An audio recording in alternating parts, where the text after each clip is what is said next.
I read this thing, right, online, so it must be true, where everyone who's under the age of 30 is going to live till 160.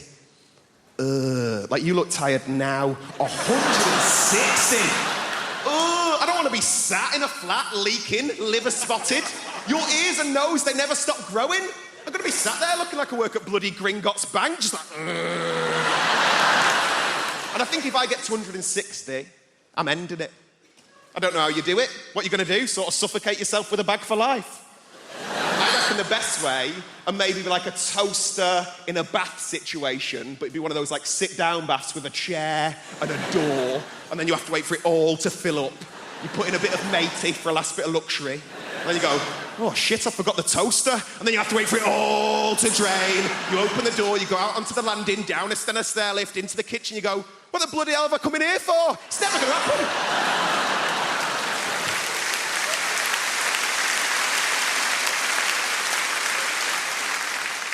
I'm trying to do more nice things, though. That's what I'm trying to do.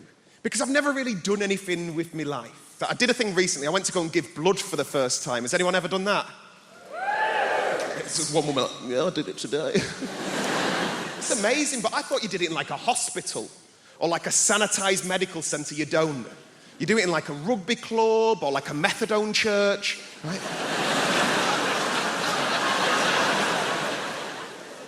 I turned up to this bingo hall near my nan's house, right? I was greeted by the second moodiest person I've ever seen in my life. It was a woman called Linda.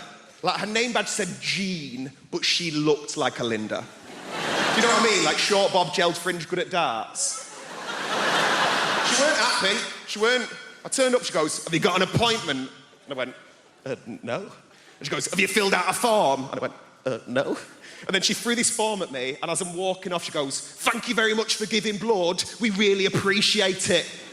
Giving blood is the greatest gift anyone could ever receive. And I'm thinking, Linda's never been given a slow cooker.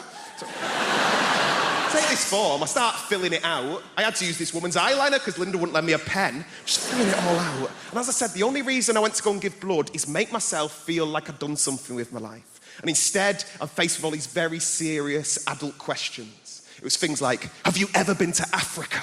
And I'm like, no. And he goes, have you ever had sex with a man? And I'm like, no. And he goes, have you ever had sex with a prostitute? And I thought, I've done fucking nothing with my life. Nothing. Have you injected drugs? Have you smoked drugs? Have you had any treatments in the last 6 months? I panicked. I went, oh, well, me and my mum have had facials off Groupon. Not the right answer. Weirdest question, are you HIV positive? I was like, what? Like, no. Like, if anything, I'm against it. And then they took me off into this room, and there's all these sort of like Sharons and Johns lay on beds with sort of needles in their arms. Like, it looked like a spa day for smackheads. Put a belt round my arm, not even a nice belt. They spanked it a bit, they told me to relax, and then they whipped out the biggest flipping needle I've ever seen in my life, and I just fainted. Completely fainted. I can hear all these muffled voices, and then I can hear Linda's bellowing voice just going, I knew he'd be a fainter. I'm like... By the time I'd come around, all these people are trying to help me out, and Linda just parted them. And her way of trying to make me feel better, her way of trying to make me feel like a proper grown-up was going, would you like a glass of orange juice and a biscuit? I was like, no, Linda, I want to have sex with an African gay man for money. That's what I want to bloody do.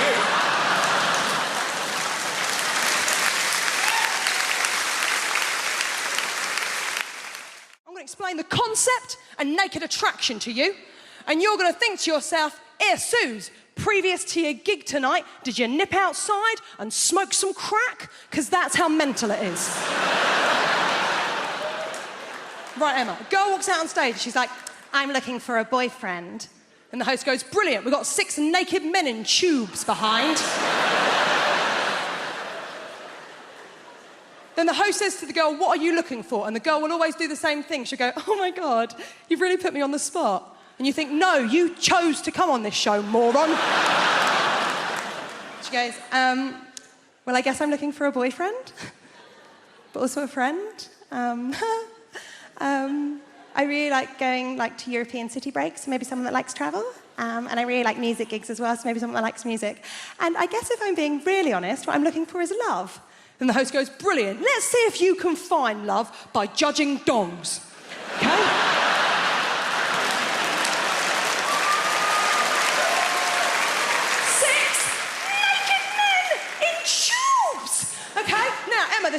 scene in front of all of them. Every round, the screen goes up a little bit more to show a little bit more of the naked body. Every round, one man gets eliminated until the end. She's got a couple of nudie fellas to choose from, okay? Now, Emma, first round, screen just goes up to the knees. There's always one bloke who's got really rough feet, really rough, like he was an extra in The Hobbit.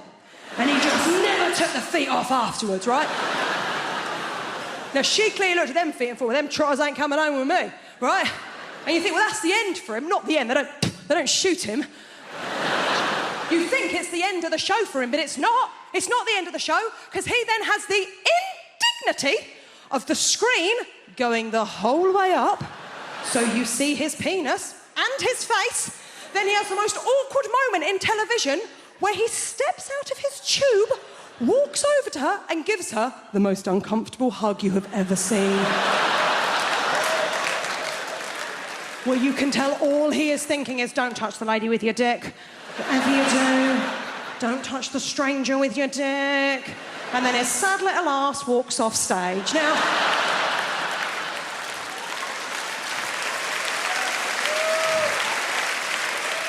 the next round, the screen comes up to the waist. And let's be honest, it is the round we are all watching for. It's cock-a-clock. Now, it's not going to come as a surprise to any of you. There's a lot of people in this evening. I'll bet it doesn't come as a surprise to one person in this room. I ain't seen many willies. I ain't seen many of them. I ain't seen many willies. I'm not a connoisseur when it comes to willies. I was straight for a month when I was 18. I don't have the wrists, okay? But even to me, even to the untrained eye, there was one that I was like, oh, there's something up with him. There was something just not quite right about it. They're not meant to have a corner, are they? Halfway through, it had like a proper corner. Now, she clearly looked at that one and went, ooh.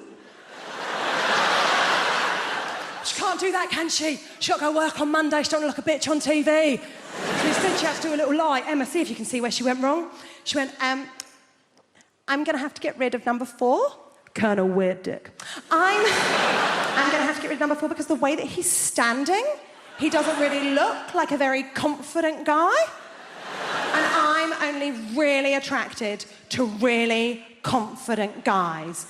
And I thought, he has his penis out on television. How much more confident would you like this twat to be?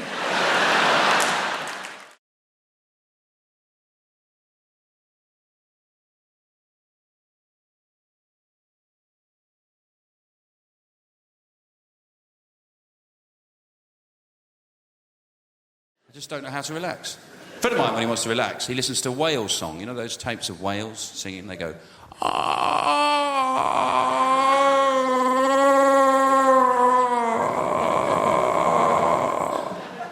I think, firstly, they're not singing, are they?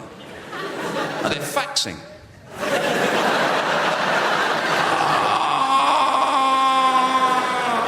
Really long fax. Like the one I asked my brother to send me. That time I ran out of toilet paper. Shops were shut. But also, they can't be relaxed. They've got to be the least relaxed animals on the planet, whales, haven't they? For starters, they're endangered. Is that relaxing? There's only 10 of you left. Fine! As long as I'm one of them. If I'm feeling a bit horny, I'll sellotape a couple of dolphins together.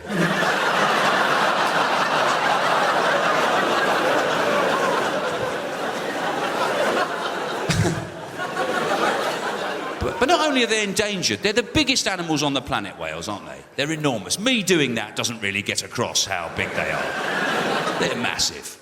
But they eat the smallest, don't they? Plankton and krill, tiny little creatures like that. Imagine, you're a great big animal. You're starving hungry. You never get a good bite of anything. You never get a good... Oh, that was bloody lovely, that was... No, just all day long shoving tiny bits of food in the side of your mouth. Oh, I'm sick of these stupid little things. Oh. I like to think of it as Jeff Capes living on hundreds and thousands. He'd be furious, wouldn't he? I'm starving! And he'd be wandering around looking for whatever the individual of hundreds and thousands is. I don't know what you call them when you've only got one.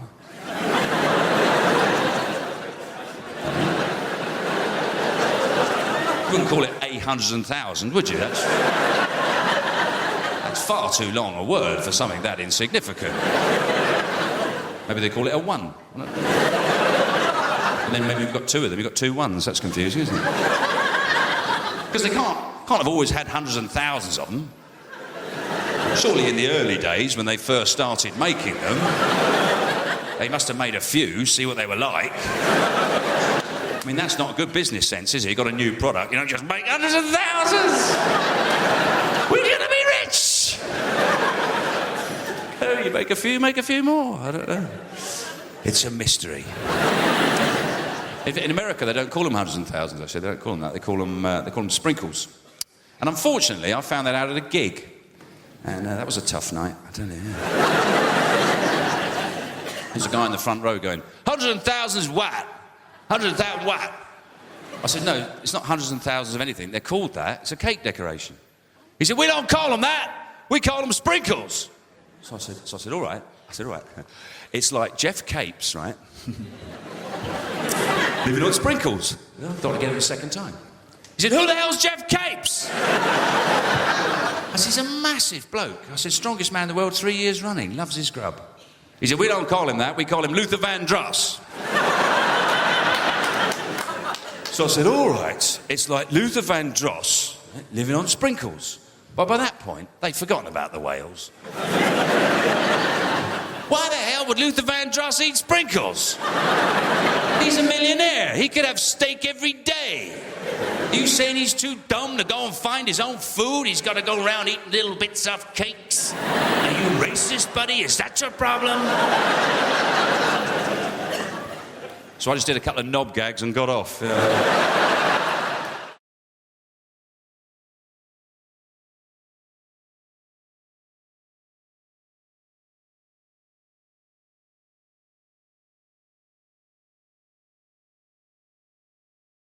So I'm a single mum, right? And whatever people say, it is different than being a single dad. Because women see single dads and go, oh, he's so good with his kids. Isn't he coping wonderfully? Oh, he's so good with his children. I must have sex with him now. Whereas men see single mums and they go, run him out, baggage! I went on a date with a guy that called my little boy baggage. He's 3. He's not baggage. He's hand luggage. He just fits in the overhead lockers. It's kind of perfect. Recently, my brother said, look, Shap, you've been separated for ages now. You really need to find yourself a new fella. Why don't you go on the internet? Because my brother found his girlfriend on the internet. I think it was eBay. So I joined an internet website, and to my surprise, right, on the online form that you had to fill in, one of the things you had to tick to see who you wanted was racial preference. And it said white, Caucasian, 3 boxes, not important, decidedly important, absolutely crucial. And I thought that's a little bit weird, because your photo's up there in the first place, so you can just be racist in private. You know, why hurt anyone's feelings, right? So I want to show you this. I wrote an email to the administrator of this website. I wrote him an email, basically, in a nutshell, going, what are you on, mate? And he wrote back, going, the choices we provide on our matching algorithms, I had to look that word up, nothing to do with sex, are for our users to find the perfect match. They are in no way indicative of someone being racist at all. White, Caucasian, absolutely crucial. All right, so I wrote back going, shut up, a bit more coherent than that. And then he wrote back and said, some people are more stringent than others when it comes to finding a partner. Doesn't that sound like a real dig at me? Like, oh, you'd shag any old colour. We merely help them find the right person by enabling them to measure height, weight, occupation, level of income, and ethnicity. Thing is, height, weight, occupation, level of income, they're all things that can be measured. How do you measure ethnicity? I had no idea how to measure my own when I was filling out the form. I had to look on a Dulux colour chart. Turns out I'm natural calico. This correspondence went on for quite a while, right? And tell me if you think I went too far. Eventually, I sent him a copy of the Nuremberg race laws. I'm not saying that this website is a Nazi organisation. I just think we should nip things in the bud at source. He wrote back to me and said, "Dear Shappy, I've enjoyed our correspondence. I have now noticed your name is Shappy Corsandi. Might you be the same Shappy Corsandi I saw on the Michael McIntyre Comedy Roadshow? If so, I am single."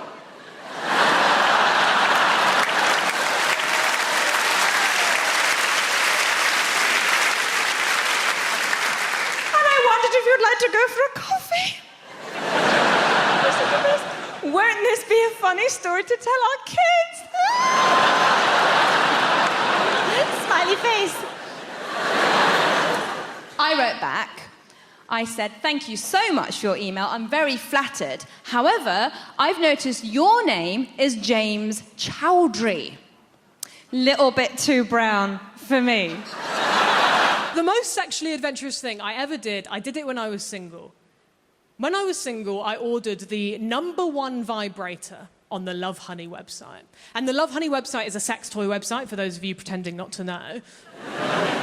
I kind of ordered it out of spite, right? Because one of my exes called me a prude, which I think is such an extreme thing to call someone. I don't think I did anything to warrant that. The only thing I can think of maybe is once I said that I don't like morning sex. That's not a big deal. That doesn't mean that I'm not sex positive. I just don't think you should do something that disgusting in the morning.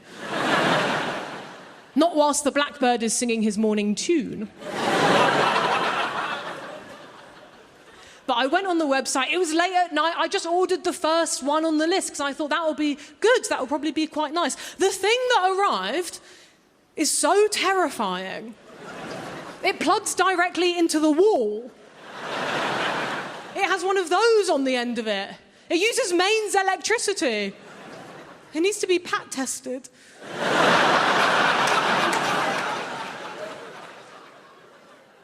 I just find that so threatening, because I think what that's basically saying is, what I'm about to do to you couldn't possibly be done with a battery. I'm gonna need that same stuff that powers your fridge. It's huge, it's bigger than this. It looks like a piece of farming equipment from the Industrial Revolution. But it's called a wand. There is nothing magical about it. I've never seen this type of vibrator before. All the vibrators that I've seen advertised online are very small and portable, and they're not making big claims. They're just happy to live in your bedside drawer, and they'll be there like, "Okay, girl, I'm here if you need me." Like, if you and your partner get like super, super drunk one night, maybe you could experiment with me for a little bit. Honestly, I might not do anything, but I might speed things along for you a little bit. Either way, no worries if not. Whereas my vibrator is just next to the bed like, "Do you want to meet God?" Not really. It doesn't even fit in the bedside drawer. It's just curled up on the floor like a python. And after it arrived, I was like, is this the right thing? Because I checked on the website, because I thought maybe it got mixed up with like an order meant for Guantanamo Bay. It was the right thing. Not only that, I read the description for the first time. It said in the description, "This is the world's most powerful vibrator." I don't think I need that. I need absolute max, a whisper on the wind. The world's most powerful vibrator. You shouldn't be able to buy that without a license. Underneath as well, it said, "The vibrator will turn off automatically after 20 minutes for your safety." 21 minutes and there's a danger of death. I don't even want to share. It cost £90. So I felt like I had to try it because I spent so much money. And I don't even have a plug next to my bed. I had to get the extension cable. That felt desperate. I turned it onto the lowest setting. It had 8 settings. I turned it onto setting 1. It was so loud. I was like, there's nothing private about this experience. The neighbours are going to think I'm having a new kitchen put in. At midnight, they're going to call the council. Well, no, they're not calling anyone. They don't have any power right now. I tried it just for like 1, maybe 2 seconds, and I was like, I can smell burning. I can't use this thing. It's going to sand me down. It's going to erode. I'm going to be flat over. There'll be nothing left like Barbie. But it had 8 settings. I thought, I have to see what setting 8 does. Not on myself, I know my limits. I just turned it up to setting 8 in the sky. Fuck me. I was like, I'm going to rip a hole in the space-time continuum. American consumerism is based on just taking out late-night ads and pretending that you're mentally deficient. Just screaming at the top of your voice. Come on down to Wally's World of Mortgages. That's right, we've got mortgages. I'm crazy. The boss left with the keys. I'm by the safe. I don't even work here. We're going to give you a mortgage. Even if you never heard of the word mortgage, come on down here, we're going to give you one. Can't pay us back, won't pay us back, we don't give a shit. Even if you're a trailer park crack whore popping babies out of your womb like self-rising biscuits, come on down here now, you're a homeowner. People will take advantage of that guy. He seems nuts. It's the Ad Crunch Spectacular, whole infomercial devoted to the biggest piece of shit ever perpetrated on the public. It's the Ad Crunch Spectacular. You can have a washboard stomach in 12. Who needs a washboard stomach? Gonna play hillbilly bluegrass music right off your stomach there? It's shit! Hi, I'm Chuck Norris. I used to pummel vaguely Middle Eastern-looking guys for a living. Now I'm selling this piece of shit Velcro nailed to an old ski. Flip it over, it's a canoe. Turn it inside out, it's a lady's evening dress. It's shit! You can have it by tomorrow. Of course you can, because it's a big piece of shit. That's what we do in America. We make lots of crap, but we deliver it really, really fast. Good things come to those who wait, but shit pretty much shows up right away, doesn't it? Pick up the phone. I like the Ad Crunch, bing bong. That was fast. Whack, whack, whack, whack. I'd love to tell you things are better in America, ladies and gentlemen, but, you know, I don't really know. It's, we have a fantastic president, but most Americans just want to see his birth certificate. Show us your birth certificate, Obama. Because, you know, I know there was I watched the elections here, and I kind of watched them. I kept an eye on them. I didn't get the full brunt of it. Basically, I left the country for a while. Gordon Brown was in charge. I came back. Now, apparently, the country's being led by 2 gay antiques dealers. I don't know how that happened. But at least they're getting along. As Americans, let me explain it to you. There's 2 parties in America. You probably know this. There's Republicans and Democrats. The Republicans are called the red states. Democrats are the blue states. The blue states are generally either on the West Coast or on the Atlantic seaboard. So basically, Democrat is anyone who's seen water. So if you go to America, find a Republican and take him to the beach.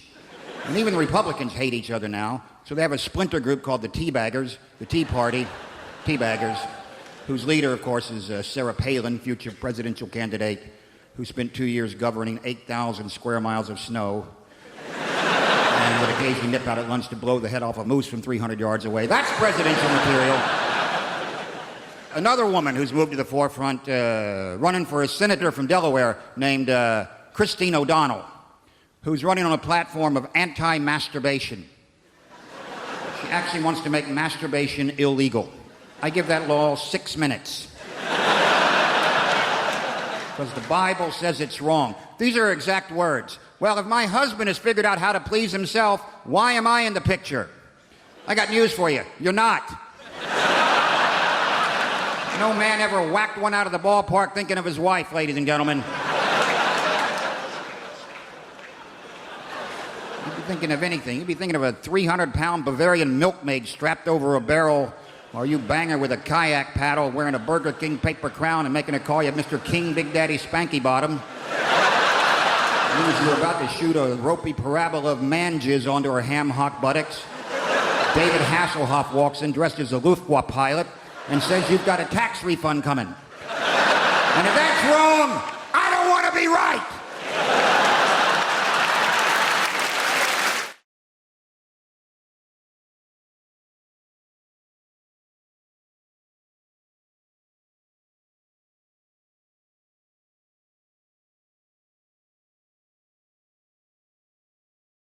The problem is the builders, my dad's mate, he's a proper geezer, proper South East London geezer. One of those builders, you know that walk?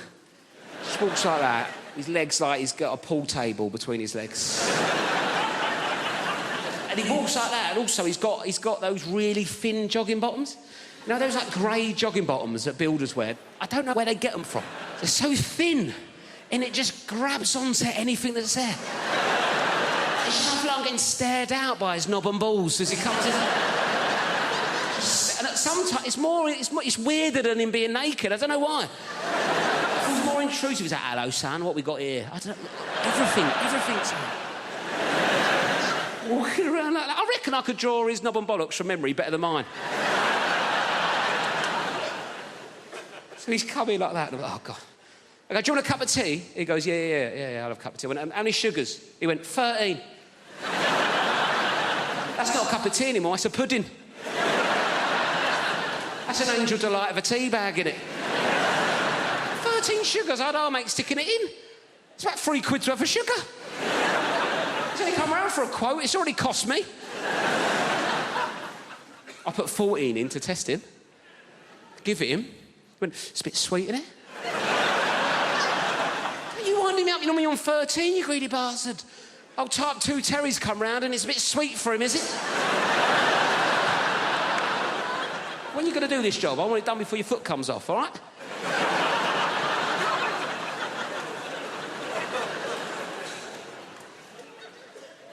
Anyway, I had a Kit Kat in the fridge, right? I thought, right, let's get him back on side of Kit Kat, right? He's into sugar. I like introducing people to new things, see if he wants a Kit Kat.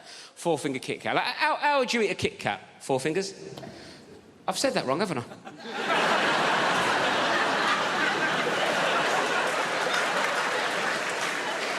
I thought you looked at me funny. Sorry, I said that like it was your name.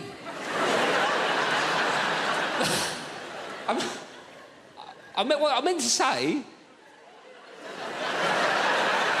I don't know what I meant to say. I meant to how would you eat a 4-finger Kit Kat? But I went, how'd you eat a Kit Kat? 4 fingers.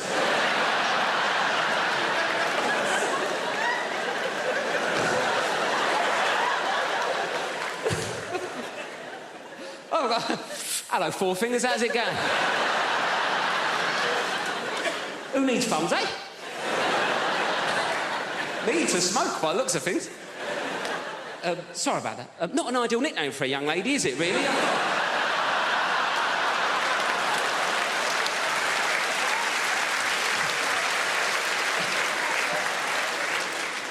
So what would you do? 1 finger at a time? Is that what you'd...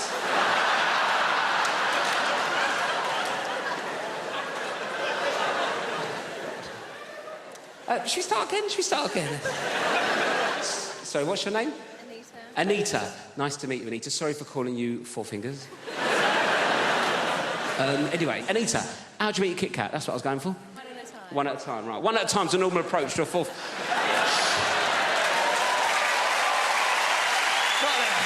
Yes. Anyway, 1 at a time's a normal approach to a 4-finger Kit Kat, isn't it, right? I gave this builder a 4-finger Kit Kat. He picked it up, put the whole thing in his mouth at once. Bit into it like he was eating a bun. Dirty ogre sugar bitch. What kind of animal is one popping a 4-finger Kit Kat? That has done me the world of good. Thank you for that. Because I was waiting back there behind the big billboard, absolutely terrified. I'm not a natural performer. I'm not, although I have been doing this talk around the country for about 2 months now. I won't lie to you, it's not been going very well. I think the worst one was Folkestone. I have never seen an audience turn so quickly. Rushing at the stage, anger in their faces. Refund! Refund! It was horrific. I'll try and paint a picture for you. Youngsters will know what I'm talking about. Are there any youngsters in the... You can relax, sir. Well, oh, there's a youngster. What is your name, sir? Riyadh. What's that? Riyadh. Riyadh. What? Riyadh with a Z. Riyadh with a Z. All right, it's not Sesame Street.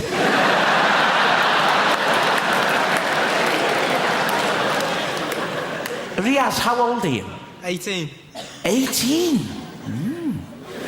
Shouldn't you be wearing a hooded top? Get out of my shopping centre! Riaz, Don't laugh at Riaz, please. You'll know what I mean, Riaz, when I talk about stage diving. Are you familiar? You won't know what I'm talking about, sir, but this is when a rock star, like a Kurt Cobain or a Duncan from Blue, they run and they leap. And you're right to be afraid. You're right to be afraid. They leap onto the audience, Riaz. It's terrifying. The audience grab hold of them and manhandle them. Turning them around like that, all over the place. Terrifying. Now, what happened at Folkestone was almost a complete reversal of that. with people just rushing at the stage. It was appalling. But I don't think we're going to have a repeat of that tonight. I don't. Because I'm already getting a lot of warmth from you. I am. To quote the great Darius Danesh, there's a lot of love in the room. There is. And a wide range. We've got Riaz with a Z. No one can take that away from you, Riaz. I wouldn't try to. You'd whip out your hooded top and you'd happy slap me into submission.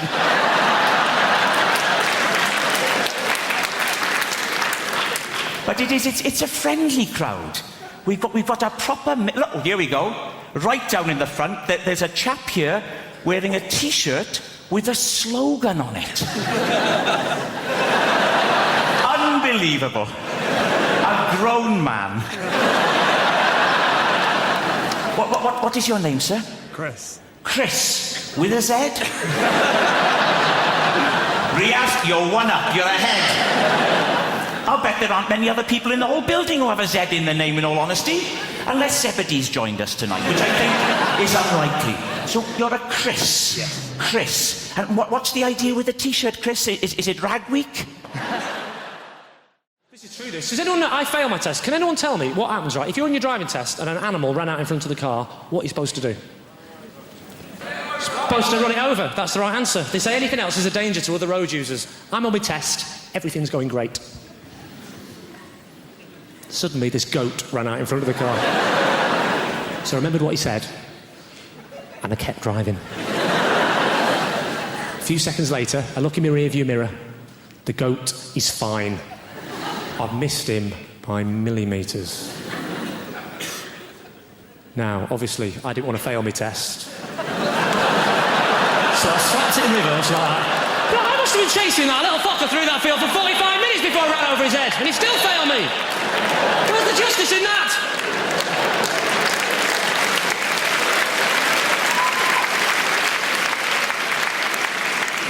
You actually look a bit like my driving instructor, madam.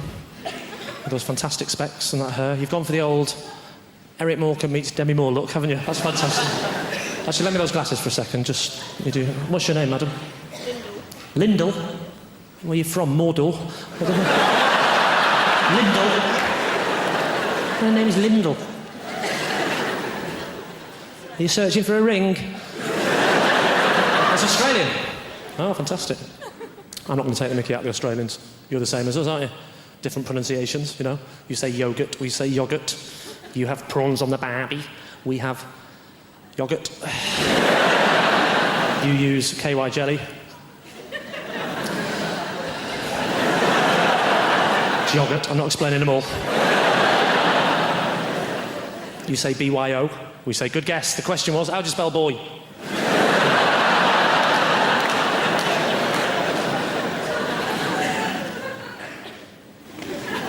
Arsenal. What do you do for a living? Are you a welder?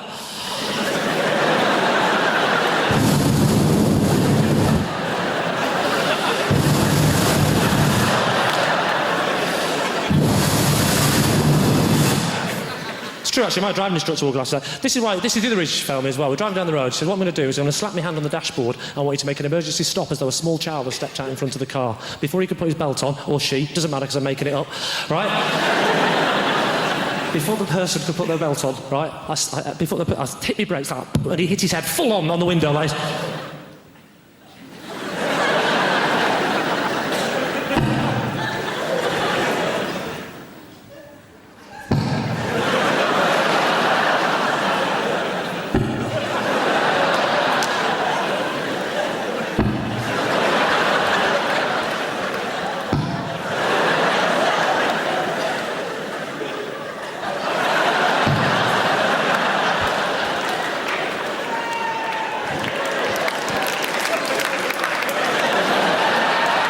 did do this bit, I'll just show it off now. Oh, hi, Joel! Hey! Hey! And he turned around to me and said, why don't you wait till I slap me hand on the dashboard? I said, there's a child's life at stake here. I haven't got time to mess about with games, mate. Oh, sorry, you didn't see any of that, did you? No, sorry. You were just sat there, weren't you, going, what's he doing? What's that noise? Has he got a kind face? My girlfriend said to me, have you been having sex behind my back? I said, who the fucking hell do you think it was? And another thing, it wouldn't kill you to look round once in a while, check how I'm doing. Well, I'm Jimmy Carr, and we've got Alan Carr on the show later on. How about that?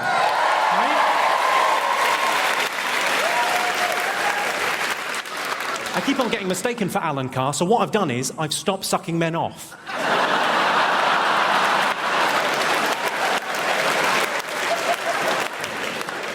Don't get the wrong idea. You know, I'm a very gay-friendly act. I was asked last year to judge Mr. Gay UK. I said, no problem at all. He's against nature and against God, and he's going to hell. Right, who have we got in the audience this evening? We've got Nikki Hambleton-Jones is in. Hello. I've seen your show. Yours is the one where you get ladies naked and then they cry. We've all been there. For me, that's a very successful Friday night out. Have we got James Morrison? Is James Morrison in the house? Where's he? Can't believe it. Hello, James. How are you? An amazing musician, especially if you find James Blunt a bit rocky.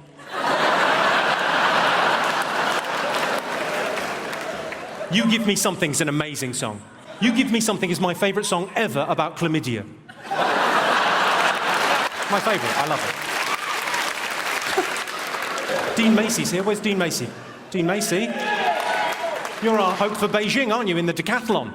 I love the decathlon. You know, it's where you do 10 different things, isn't it? Sort of jack of all trades, master of none. If you don't mind me saying. The 2012 Olympics is going to cost £8 billion, which is, you know, a lot of money. It's probably going to bankrupt London, but you can't put a price on 2 bronze medals in cycling.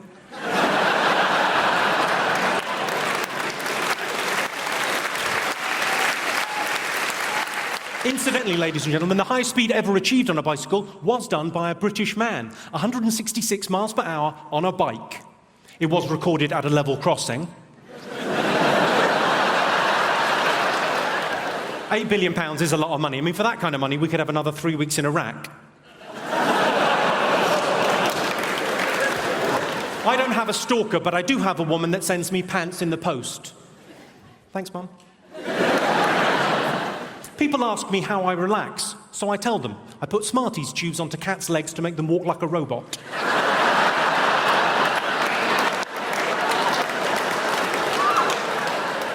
If I'm really stressed, I make them go down the stairs.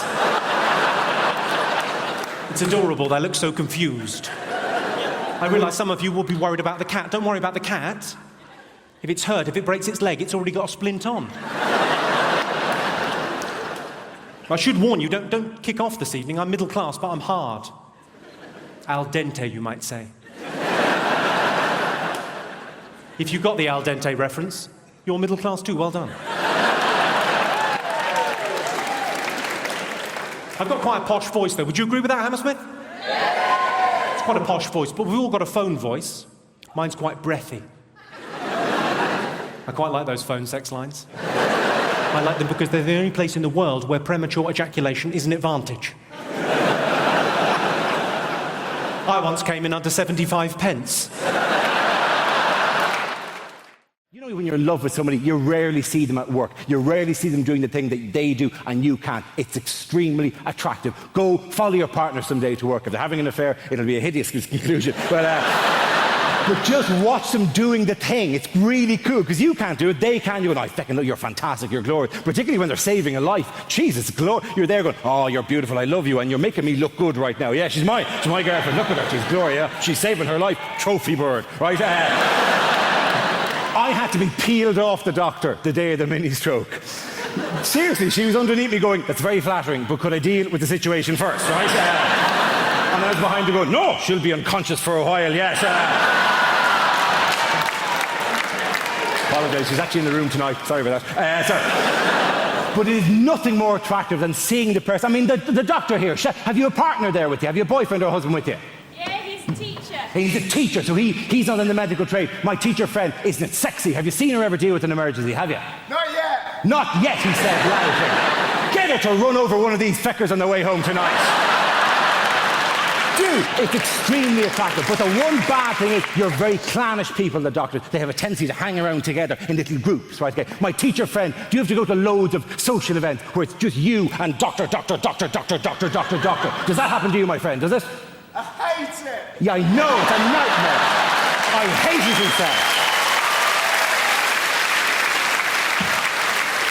I am articulating your pain, my friend. He hates it, ladies and gentlemen, because there's times I've been at dinner parties and it's doctor, and I'm the only feckin' muggles in the room, right? And they don't know half as much as you give them credit for. My friend, if you're ever at another dinner party and it's all doctors, feck with their heads. It's remarkably easy to do. If you're ever out with a load of doctors and they're going, well, today I performed a conductectomy. You just go, yeah, but what are hiccups exactly?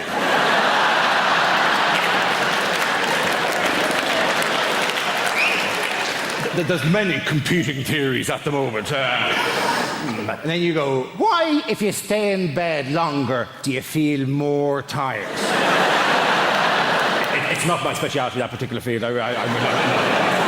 Does time heal all wounds? Who the fuck invited you to this dinner party anyway? What are the Oil of Olay 7 signs of aging?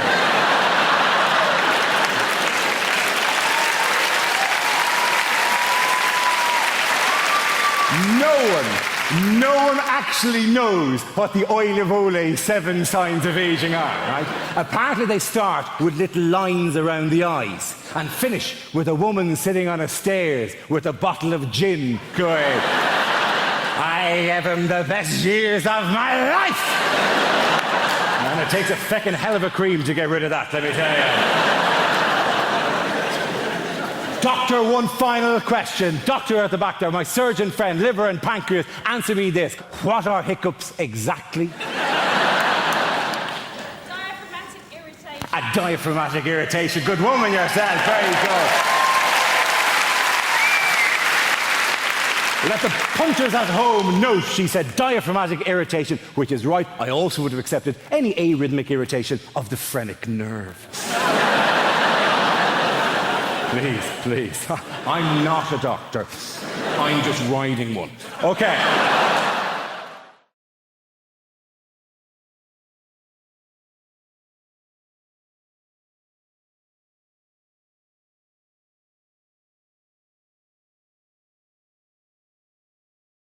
I'm the sort of person who will spend their wages like their winnings.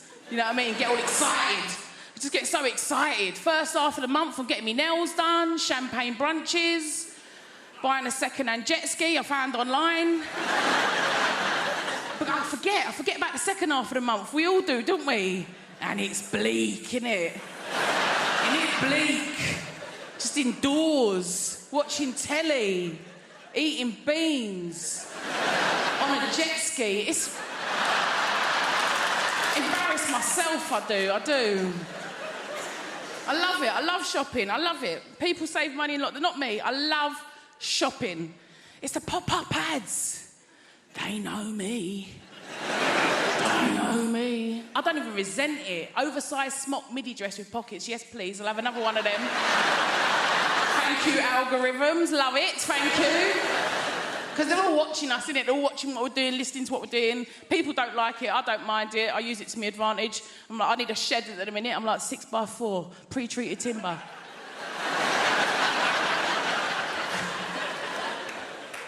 Works every time. But people get paranoid. Don't we like to get paranoid? Like my mum, paranoid. My mum is paranoid. She won't have a smartphone, not a computer in her house, nothing. She's like, they're watching.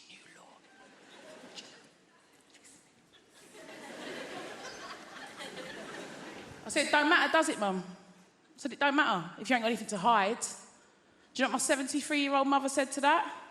I have. I thought, slow down, top girl, say nothing. Nutter. She's right, of course she's right. You had to do what you had to do to get through lockdown, that's what I say.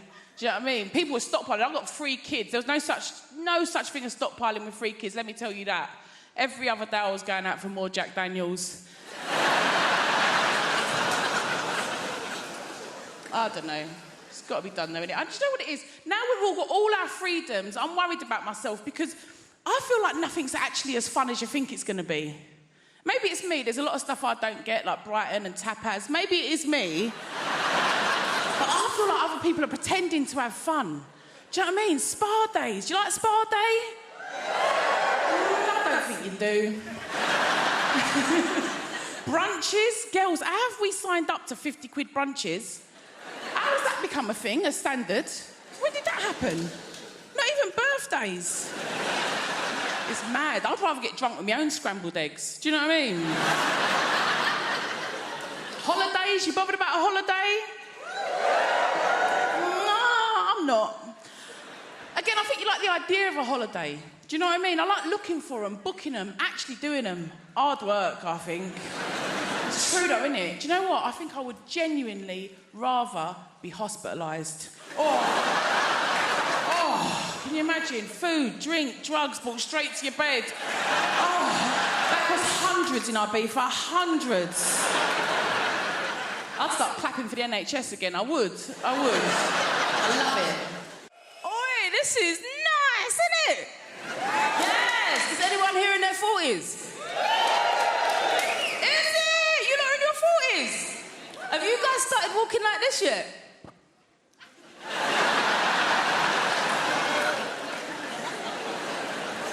It happens like clockwork, you know? It's mad. Like, I'll be walking around the co-op like I'm in an art gallery, just... Reduced by how much? Not enough. That and I've got a boner for linen. Ooh. Innit? I literally go out shopping for fabric and I'm like, give me a fabric that will crease really easily. Yes. I want to iron it for at least an hour. That's for me. That and candles. Woo!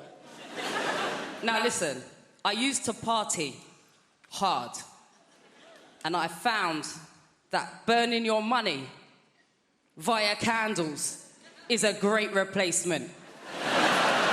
When I say I like candles, yeah, I'm going diptyque, baby. Thank you. I'm going Joe Malone. Fig for me.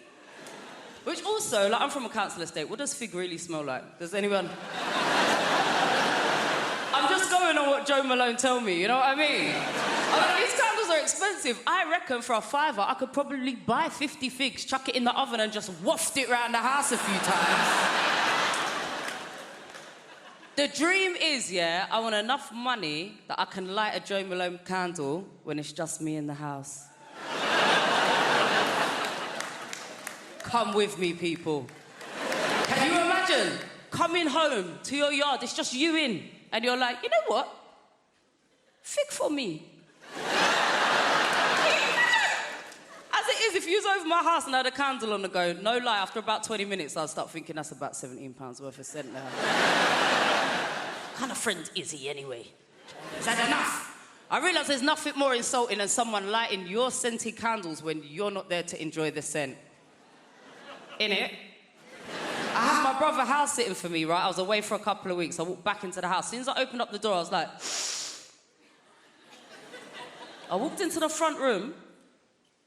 This guy is reclining on my sofa, lighting his spliff with my Joe Malone candle. The ash was falling into the wax. I was like, you all right? Yeah, you good? Now, we know as British people, when our voices go high like that, we mean the opposite, right? The higher our voices go, the less we're about it. You know what I mean? If someone's like, you coming to a party? You're like, yeah! What that means is, I'm not coming to your party, mate. So I said, you all right? What are you He's like, oh, it's just a bit of mood lighting, isn't it? It's like, IKEA tea light is mood lighting. That's not even it. It was a 3-wick candle. Only 1 wick was lit. Thank you.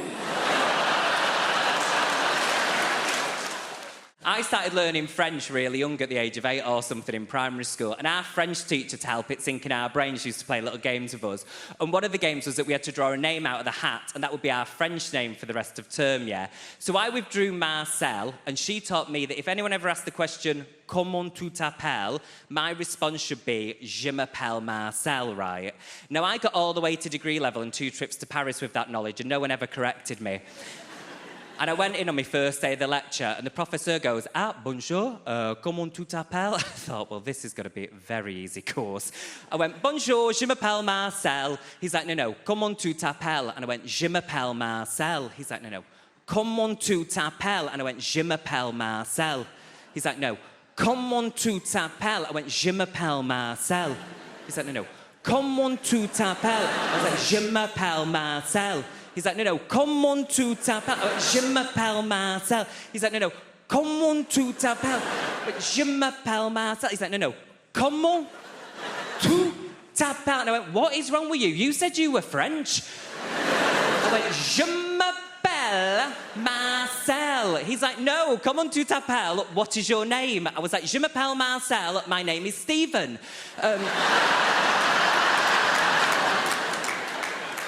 Educated. And as part of our course, yeah, we had to do a year abroad. Hold on. Gap year.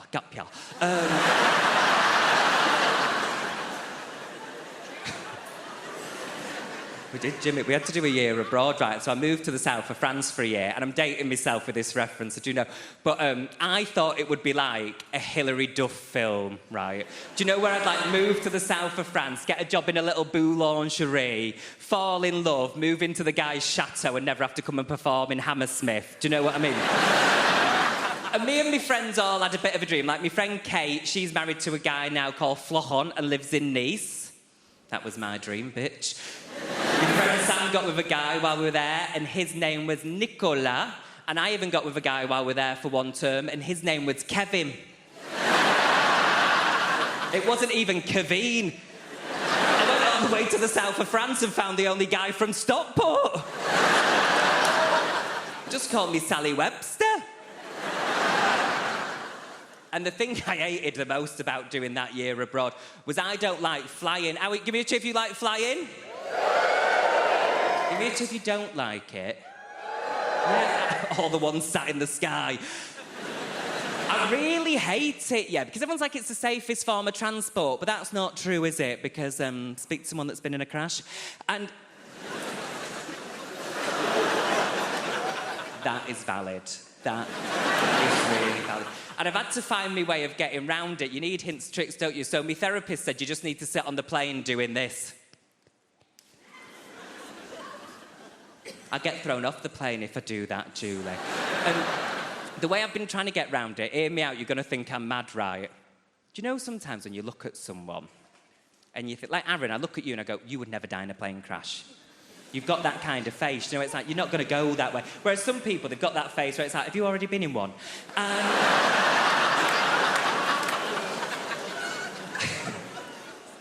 I flew to Dublin this year, and it was the best flight I'd ever had, right? Because I found someone like you, Aaron. I found someone. Peter Barlow from Coronation Street was on the flight, and I thought, Peter Barlow's not going to die in a Ryanair flight. He's already been through too much.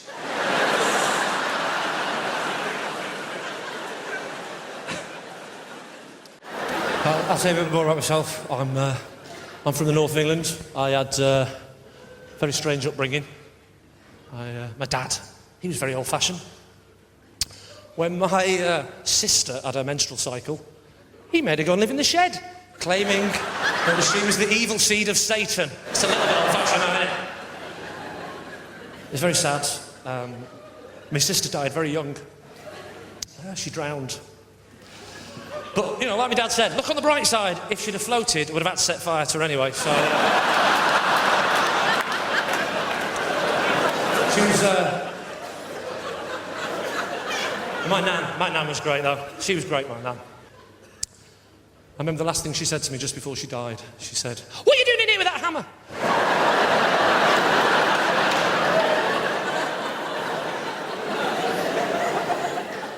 Do you ever do that thing when you're a kid where you try and slip in swear words in front of your nan to try and impress your mate? How many swear words can we fit in without nan not noticing? I'll go first. Anyone for coffee, nan? Anyone for coffee? Is it half a cup? Fuck up! Fuck up, is it? What time is it? 10 past 2. 10 past 2? Do you expect me to believe that? It's jolly well possible. Anyone for coffee? The last time we tried it, we were in a Chinese restaurant. We went, "Oh, nan, there's no fork and knife. What are we going to do?" "There's no fork and knife, nan. There's no fork and knife. What are we going to do, nan?" She went, "I don't know. I'll probably try and have to use the fork and chopsticks, you patronising pair of little..." That's her attitude. If you can't beat them, what's the point in having kids?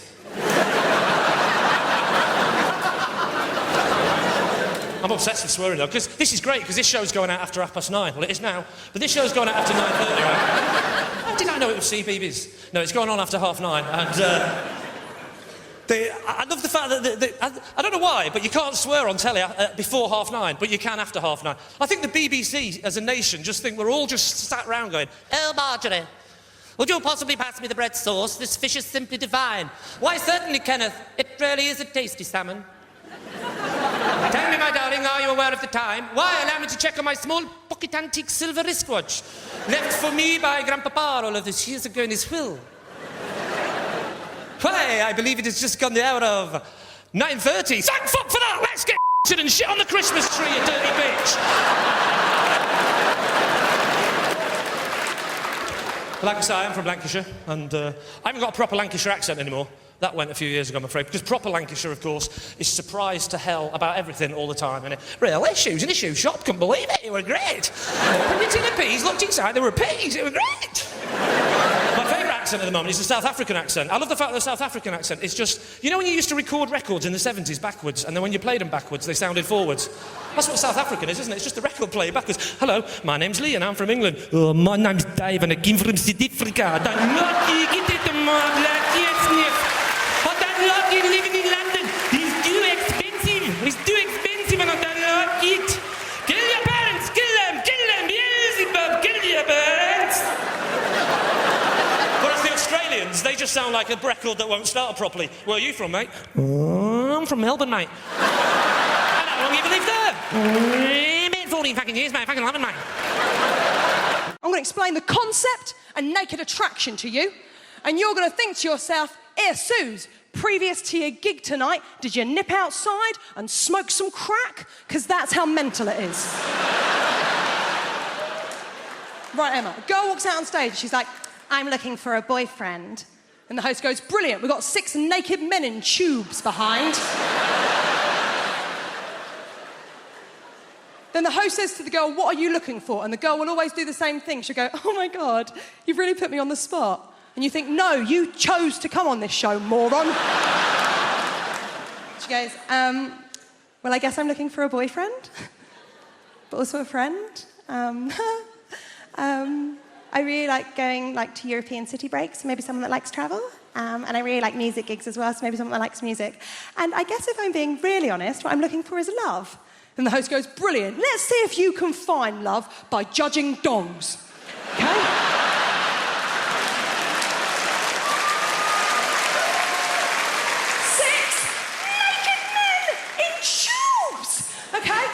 There's a screen in front of all of them. Every round, the screen goes up a little bit more to show a little bit more of the naked body. Every round, one man gets eliminated until the end. She's got a couple of nudie fellas to choose from. Okay? Now, Emma, first round, screen just goes up to the knees. There's always one bloke. He's got really rough feet. Really rough. Like he was an extra in The Hobbit. And he just never took the feet off afterwards, right? Now, she clearly looked at them feet and thought, "Well, them trotters ain't coming home with me," right? And you think, well, that's the end for him. Not the end. They don't shoot him. You think it's the end of the show for him, but it's not. It's not the end of the show, because he then has the indignity of the screen going the whole way up, so you see his penis and his face.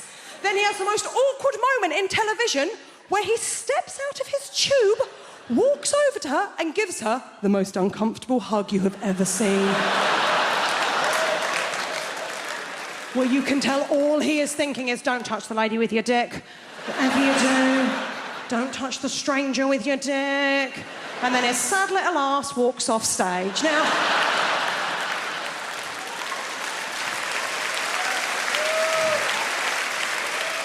the next round, the screen comes up to the waist. And let's be honest, it is the round we are all watching for. It's cock-a-clock. Now... it's not going to come as a surprise to any of you. There's a lot of people in this evening. I bet it doesn't come as a surprise to one person in this room. I ain't seen many willies. I ain't seen many of them. I ain't seen many willies. I'm not a connoisseur when it comes to willies. I was straight for a month when I was 18. I don't have the wrists, okay? But even to me, even to the untrained eye, there was one that I was like, oh, there's something up with him. There was something just not quite right about it. They're not meant to have a corner, are they? Halfway through, it had like a proper corner. Now, she clearly looked at that one and went, ooh. She can't do that, can she? She's got to go work on Monday. She don't look a bitch on TV. So instead, she has to do a little lie. Emma, see if you can see where she went wrong. She went, I'm going to have to get rid of number 4. Colonel Weird Dick. I'm going to have to get rid of number 4 because the way that he's standing, he doesn't really look like a very confident guy. And I'm only really attracted to really confident guys. And I thought, he has his penis out on television. How much more confident would you like this twat to be? And the thing I never bargained for with the kids is that they get sent home with homework from what, the age of 3 now, is it? Yeah, don't they? What a total waste of time. What these teachers don't understand about children of that age group is that you can divide them into 2 categories. There's the first kind of child who will look at a piece of paper with a sum on it and think, 3 and 3 equals 6. Then there's the other kind of child who eats the paper. Where's your homework? Oh, okay. In fact, the only thing kids use homework for is just a ploy to stay up later when it's bedtime.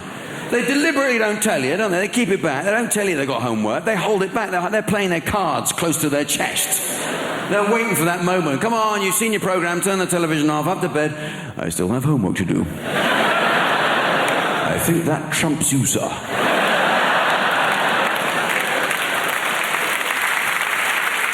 So they got homework, and you have to do the homework with them because they can't concentrate for more than 2 minutes at that age. You've got to sit with them, actually keep them there at the table. If you don't, you go back after 2 minutes, they'll be out in the garden swinging on something. You go, what the hell are you doing? What are you doing? You're meant to be doing... Oh, sorry, I felt like having a swing on something instead. So you have to stand over them while they're doing it. They have to do this... Oh, my kids have this spelling thing. They have to copy out the spelling every night. I don't know if it's humanly possible to move your hand across paper any slower than they're doing at that stage in their writing career.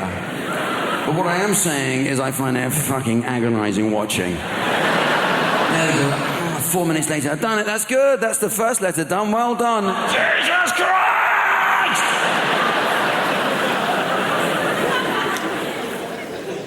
I got to the point with the homework that I couldn't watch it being done anymore. I had had enough of this, you know? And I was tucking them all in. I'd done it with 3 others, the other 3 kids, and then there's the last one. He goes, I haven't done my homework. And I couldn't face it anymore. I snapped, you know? I said, well, you know what? Leave it. Leave it. I imagine if you do leave it, that something will have happened by the morning.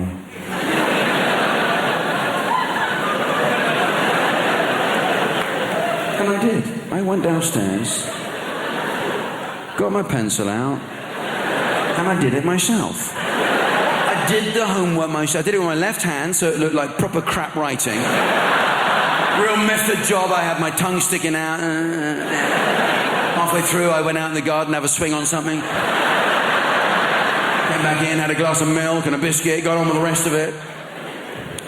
And I did it myself. Whizzed it off. Don't do it yourself, please. This is my story. Don't do it yourself, because if you do, you get hooked.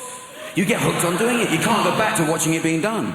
You have to do it yourself, and you start to look forward to it. You look forward to the homework. It's like a little quiz every day. You actually know the answer to a couple of these ones. It got so bad, I was doing it night after night, his spelling list. But the trouble is, I can't spell. I really can't spell. Hopeless. I mean, in fact, after 4 weeks, we got called into the school. Very sorry to say that your son is educationally subnormal. Take a look at his spelling, I think it says it all. So what can I say? I can't say it was me. Couldn't admit it's a bit me. So, well, he's in a home now.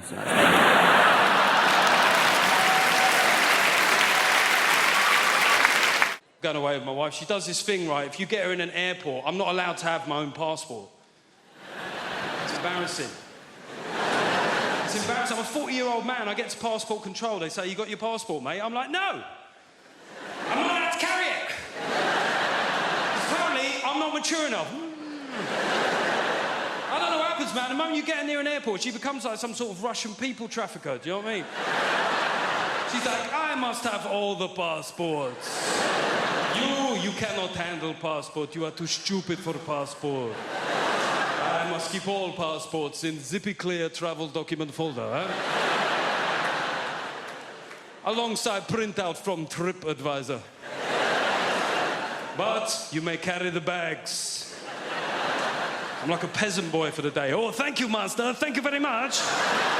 Yes, it's a real honor for me to carry your bags, you know. 11 pair of shoes for 3-day mini break is a good idea. Yes. Maybe you will become a centipede while we are in Egypt. Who knows?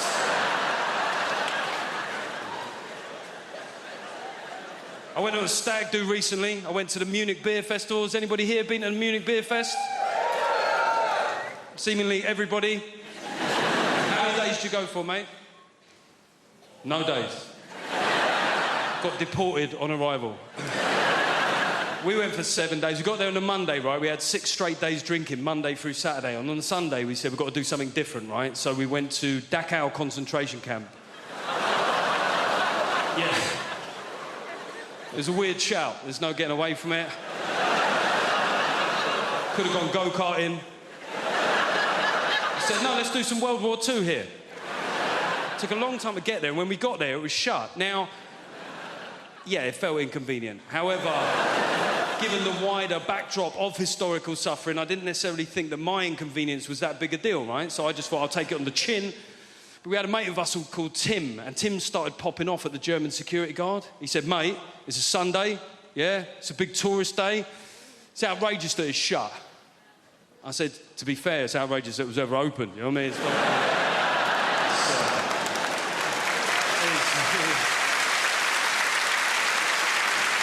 It is weird that you're making this about you, Tim, to be honest. People say dumb things, though, don't they? I was having a beer with my mate Wayne the other day, and Wayne likes to tell you where he was on the occasion of big historical news events that happened within our lifetime, right? So I mentioned 9/11, and Wayne went, 9/11, remember I was that day? I was like, don't care where you were. I don't see how it's relevant. I don't see how your whereabouts on that fateful, terrible day will form some sort of meaningful historical footnote, Wayne. I'm being honest here. He looked hurt. He went, all right, where were you? He went, karate. I went, see, that's exactly the sort of trivial shit I was worried about, Wayne. He said, well, you know, I was in New York 6 months before that. Makes you think, doesn't it? I was like, no. To be honest, all it makes me think is I wish you'd been there 6 months later. Sorry.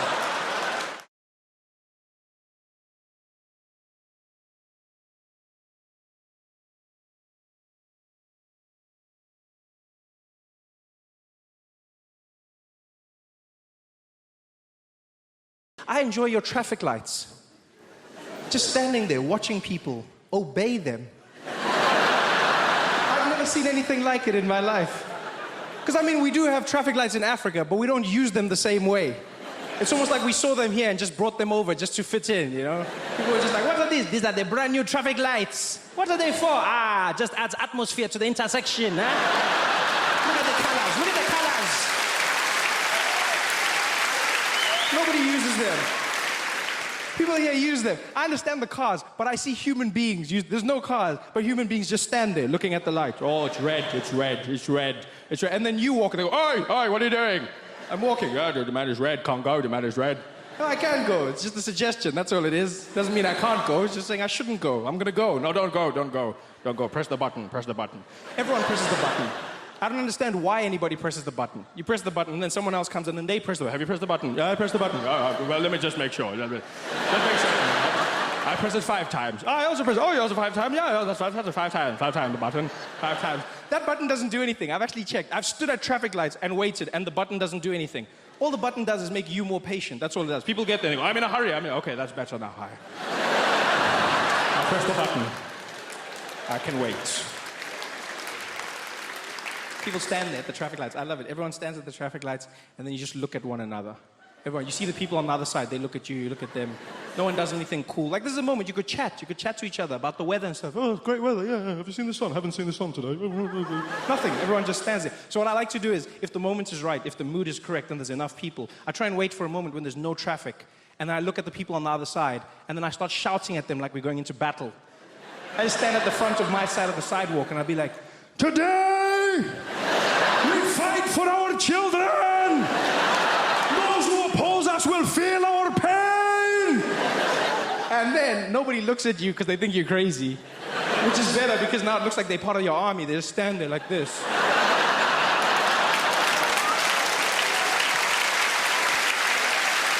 And you just carry on. I try and say the craziest things to see if anyone... Nobody leaves. Nobody. I just say the craziest things. Last week, many of us died in the Battle of Oxford Street. But today they will not be so brave. And no one says anything. No one's like, I don't know what's going on, mate, but I'm not part of this. All right, then, thank you. Traffic light beef's not my thing. Nobody says that. Nobody. Everyone just stands there with you like an army. Then the other people on the other side, if you do it well enough, they start to doubt themselves. You see them on the other side like, what's going on? You will die! And the light goes green, and then you charge. Ah! And everyone's in a hurry, so they come with you. No one stands back. No one's like, oh, no, let him go first. No, they just go, let's go. Ah! My parents are disappointed I didn't get married because, like I said, I'm Egyptian. I'm in my 40s, so I was supposed to be married 30 years ago. So they're like, tick-tock. When's this happening? But they don't understand dating. My parents didn't date. They were in arranged marriage. They met on The Bachelor season 3, I think. They don't get that joke or anything I do, but...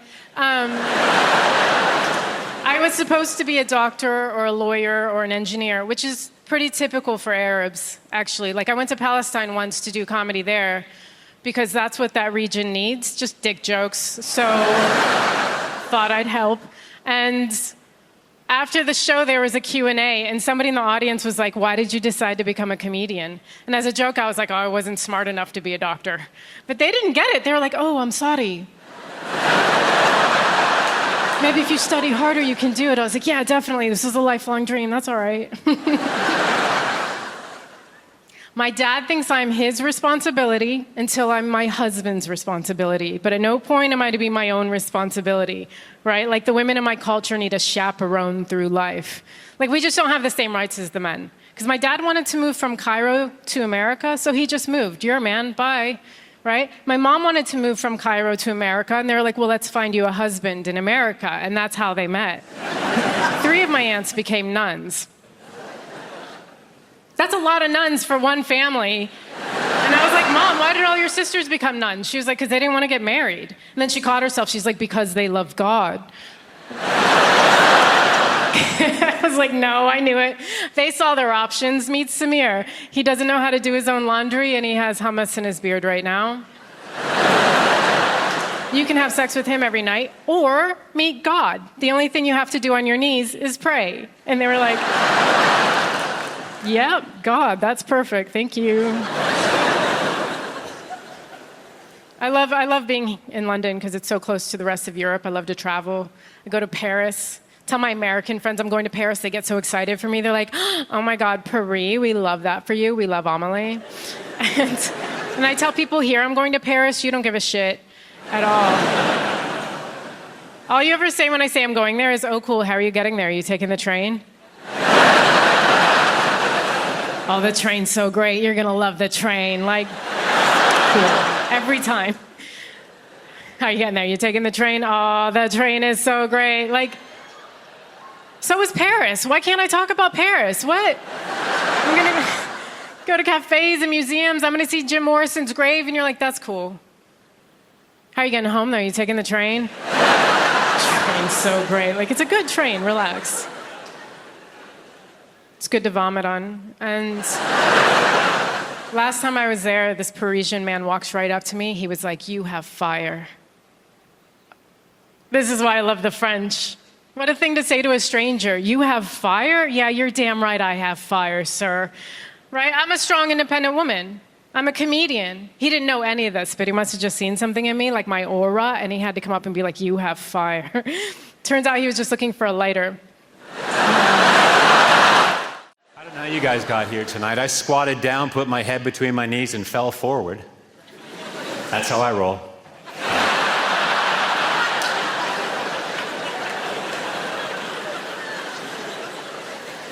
My ex-girlfriend said we can work on my bladder problem together. I said, there is no we. Now piss off. Uncle just set a new world record by getting 27 pigeons to land on him. What a ledge. They should make a statue of that man. You'd like that. Does my wife think I'm a control freak? I haven't decided yet. She used to hate that joke. And now she loves it.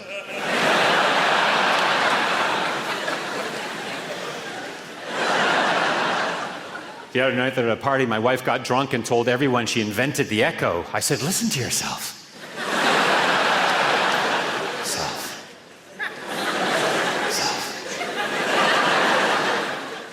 Fat people block the pavement. There's no getting around it.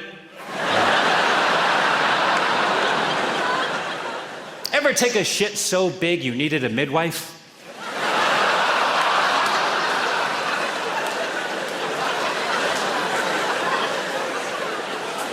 Me too.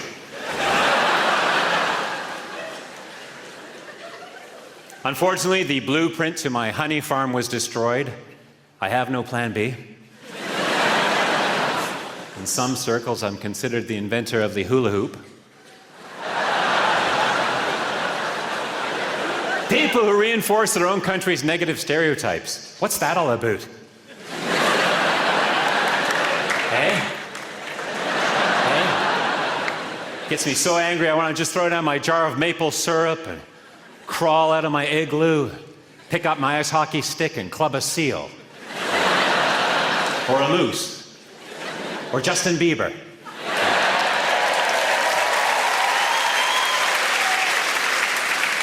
You're welcome. Canada has the fewest number of pretentious people to speak Latin than anywhere else in the world, per capita. I'm talking Saskatchewan, Manitoba, etc., etc. Vis-a-vis New Brunswick.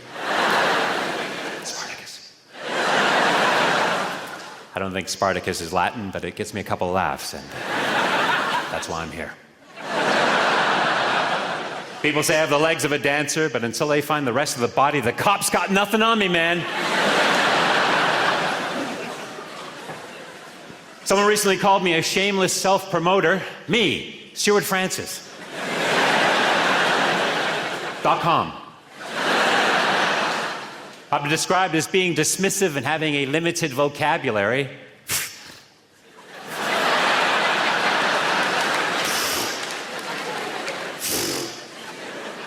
Women. People say I'm a plagiarist. Their word, not mine. I've been called irritating, not once, not twice, not 3 times, not 4 times, not 5 times, not 6 times, not 7 times, not 8 times, not 9 times, not even 10 times, not 11 times, not 12 times, not 13 times, and finally, not 14 times, not 15 times, not 16 times, but a grand total of 17 times, not 18 times. wanted to tell you this because, as I'm saying, I am dating a lot of older guys, but I also realize, as much as I say that I am 40, I know I don't look 40, right? So I get a lot of guys who are talking to me who are like 27, 28, and I can't get over the fact that, like, when I was 18, you were 6. Like, I can't do that. It's so weird, right? But he's talking, he's like stepping up to me, and I'm like, I don't even get how this works. Like, if we hook up, do I have to drop you off at school tomorrow? Like, how does this work, right? So I'll get talked to by guys who are like younger, and I think that a lot of you don't realize how much some of us women mean business, okay? So here's what I need you to do. Like, men in your 20s, if you are ever in a position of talking to a woman who appears to be at least 30 years old, okay, and you are not available, all right, you got a wife, a partner, a girlfriend, a fiance, whatever it is you have, you are not available, you need to let us know, all right? In the first 5 minutes, you gotta bring that bitch up, all right? Just be like, my wife has a face as well. Like, whatever it is, just find a reason to bring her up, because yes, you will see the light of hope die in our eyes, but at least we'll know these are not the droids you're looking for, and we can move on, okay? Because we are not looking for friends, we're looking for partners. We are like sharks, we are on the move, all right? I was at a cast party for a show I was not in about a month ago, right? Because, like, basically, my friend had done this show, and she invited me to the party, and I was like, great, because I don't know any of these guys, but they're all coming down off of the high of finishing what they've done, and they're all going to be depressed, and I'm going to catch some sad dicks in my basket, yeah. I'm going to get all these sad, crying dicks, yes, right? It's a perfect place to pick up new people, right? So I go to this cast party, and I'm talking to the sound guy, right, for the show. And I love sound guys. I depend on sound guys, but I love tech guys because they just get business done and don't make a fuss about it. They're like, yeah, you're welcome, bye. Like, I love that, right? So I was talking to the sound guy, right? And he was like cute and geeky. And I talked to this guy for 45 minutes about the video game The Legend of Zelda. Yeah, I held my own in that nerd-ass conversation for 45 minutes. I stumbled all the way down memory lane with this guy. And I was pretty proud of myself. 45 minutes of this talk. And I'm like, you know what? I think we're vibing. Like, I'm going to get his number. He's so cute. He's so funny. 45 minutes into this conversation, this guy goes, yeah, my wife always loved that game. And I was like, God damn it! Your wife! I have ovulated in the middle of this conversation. Your wife owes me an egg. Go run and tell that bitch that. She owes me an egg. Right? She'll be mad at your ass too when she comes. She's like, why did you tell her that? Now I gotta give this bitch an egg. Don't you think it's crazy that, do you understand the technology for us to hear the pilot? I am actually utilizing it right now. This is the technology for us to hear the pilot. I don't know why we cannot hear. There's no other context where it's acceptable for us not to hear a person. Why are you muffling? If you were looking for an au pair for your kids and a person came over to your house and said, hey man, what's your experience with kids?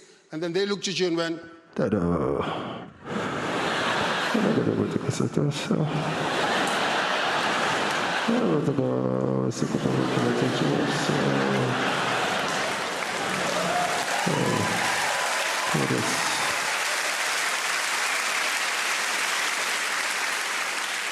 Like, you need to get out of my house, son. Weird things happen in airplanes. Weird things, like crazy things, bizarre things. Like, how bizarre would it be right now if someone walked in here and started selling us watches and perfume? Wouldn't that be the most bizarre thing? But it happens all the time in airplanes. No one's ever gone, huh, this is crazy. This is that English polite thing. Oh, I've already got one, yeah. I'm not looking at the moment, yeah. Not every airline should be selling watches, though. Like Ryanair, no business selling watches. You need the watch, Ryanair. Your flight's 7 hours late. And also, why am I buying a 400-pound watch on an 11-pound flight? This makes no sense. Yeah, being in London is cool. I like being in London. One of my favorite things to be in London, there's so much to do. I try to buy a ticket online to watch Wimbledon. Yeah, man. The Wimbledon final, I was like, I'm excited. Went online. It was £3,000. I was like, what? £3,000. Okay. I'm not saying I wouldn't pay £3,000, right? I'm not saying I won't pay £3,000 for a Champions League finals ticket.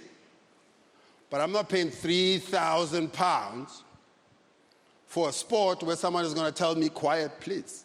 Are you out of your mind? For £3,000, there will be no quiet, please. For £3,000, I'm rubbing my nipples center court. Are you out of your mind? My brother, 3,000. Oh, it's a lot of money. 3,000. My brother, £3,000. For £3,000, I should be able to whisper some advice in Roger Federer's ear. 3,000. I should be able to walk into the court. Sorry, Roger. Come on, forearm. Let's work on that. Come on. My brother, around 3,000. For 3,000, I should be able to punch a ball boy in the face. For 3,000. Could be walking across, picking up a ball up. Uppercut him in the nose.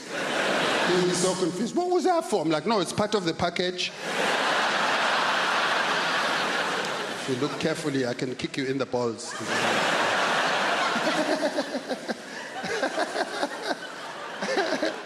I was such a fat kid. My mother used to buy bathing suits with blowholes in them. It was just... But my parents... I don't want to go into my childhood here because it's wrong.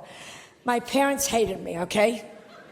We're all going to hear the story, aren't we? My parents hated me too. My parents... All I ever heard growing up is, why can't you be like your cousin Sheila? Why can't you be like your cousin Sheila? Sheila had died at birth. They just...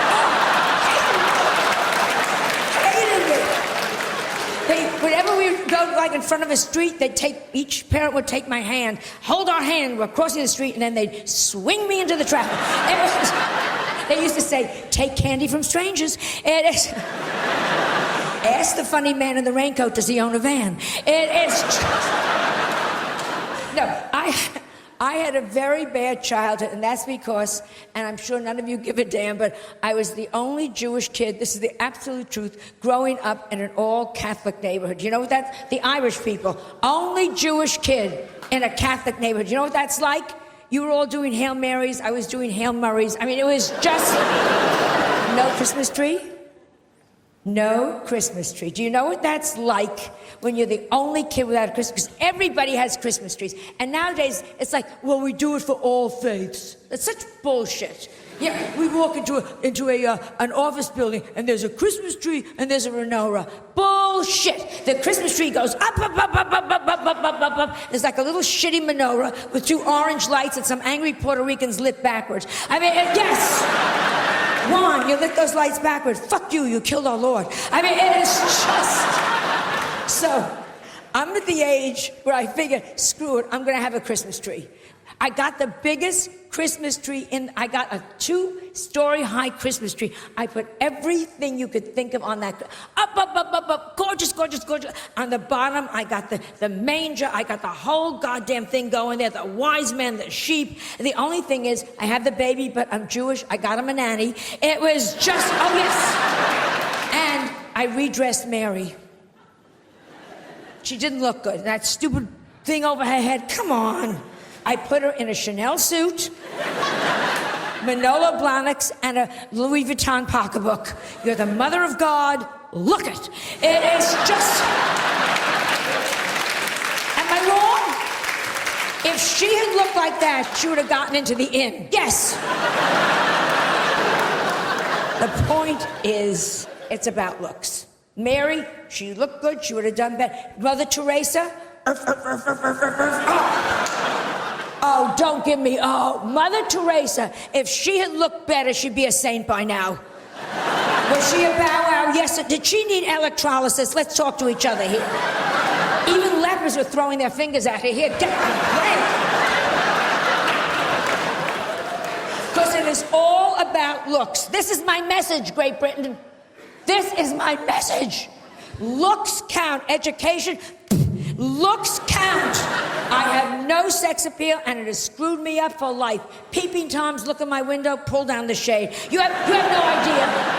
My gynecologist examines me by telephone. It is just...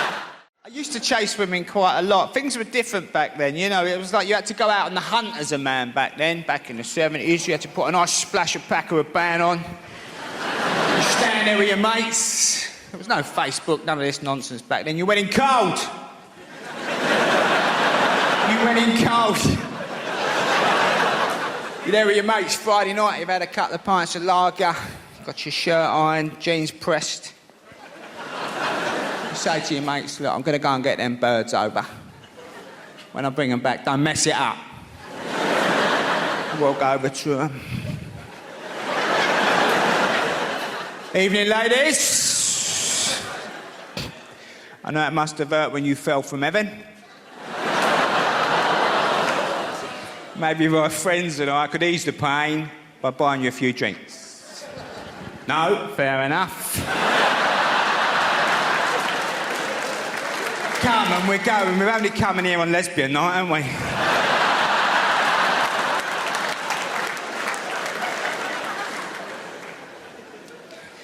It's very nice that women don't have to worry about this nonsense now being pulled. It's great, isn't it, that they fancy you. You're in a nightclub or something, you're chatting to her, she says, oh, shut up. Shut up. I'm going to sleep with your brother. Calm down. Takes you home and uses you. And you wake up in the morning a bit dishevelled. The cat's looking at you. The judgmental cat on the pine dresser.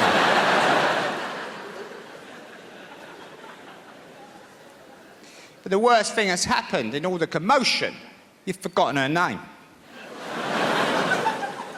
Now, I'm a bit old-fashioned. I think if you chomped on someone's fanny, you should remember their name, you know what I mean? It's a little bit of a rule of mine.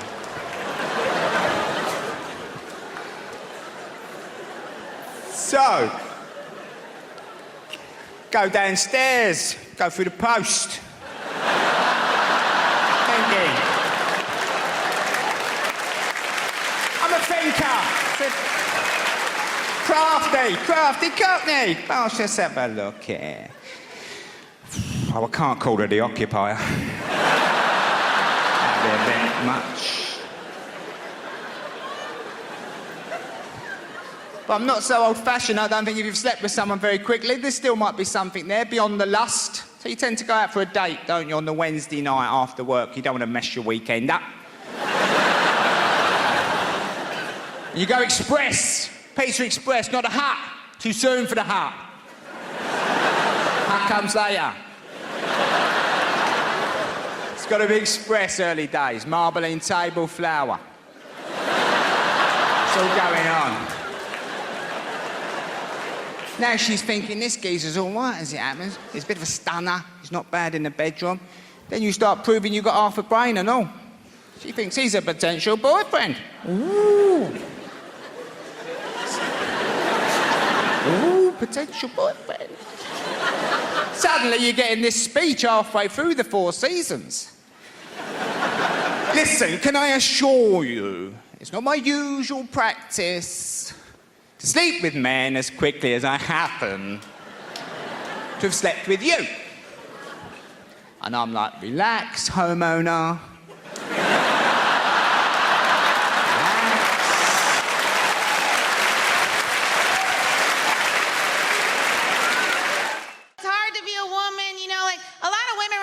Posting naked or almost naked pictures online to show how confident we are. And in all the comments, other women will be like, you are so brave. Well, I really just think that means not a model.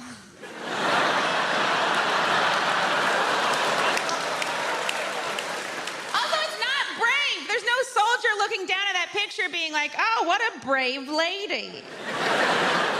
You know, a man posts a naked picture, he just loses custody of his kids. And if showing your weird body's brave, then the guy that masturbated in front of me on the subway is very brave. Because he had a real weird body. And he was making weird faces. He might be the bravest man I know. But that's the thing, we're supposed to care so much about our bodies as women, you know? And there's even campaigns that we should love our bodies and be confident in our bodies. Or we could just stop caring about it. Because you know who doesn't care about their bodies? Men. You know what men are? Successful. Men are presidents, men are CEOs. You've never heard a CEO go, I want to get profits up and keep costs down and love me for me. 3 p.m. we're going to have a meeting about how I can accept the fact that I have my mother's thighs. You know who should care about their bodies? Men. You have weird bodies, men. You're gross. Your balls are gross. I've never seen a guy like, oh, I can't wait to get his pants off and see that weird bag of stuff between his legs. What is it? It's like when you go to a haunted house and you stick your hand in a jar, you're like, please be grapes. Balls seem like a real god whoopsie. It's like when you're putting together furniture and you got a couple leftover screws and you're like, well, those were supposed to go somewhere. I guess I'll hang them from a satchel. Even the name sounds like a mistake. What are you gonna call them? Scrotum. Okay. This is how you knew God didn't care about balls at all. Everything else important he covered in bone. Balls, he was like, let them fly. You are so lucky we get our faces near them. If a woman puts your balls in her mouth, you should pay her a lot of money. And not in like a prostitute way, in like a, I don't know how else to say thank you. This is a very nice thing you just did to me. And you didn't get any pleasure out of it. There's not a single woman that's like, that's what does it for me. You were more of a saint than Mother Teresa for that. There's no way she ever did it. I get one wrinkle, my career is over. I had to put paint on my face just to leave my home. And you guys get to walk around with those wrinkly, dangly bags of crap. You should have to put makeup on them. Or at the very least, googly eyes. I don't know if that'd be better or worse, it'd be fun. He's happy, he's sad. He lost his boner. And I don't know how we ever let you guys get away with calling our boobs saggy. Your balls are saggy. You should wear a bra. And you make it fancy.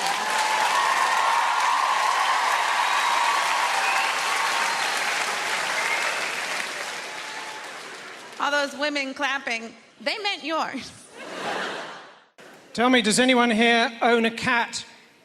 Yeah. Your houses stink.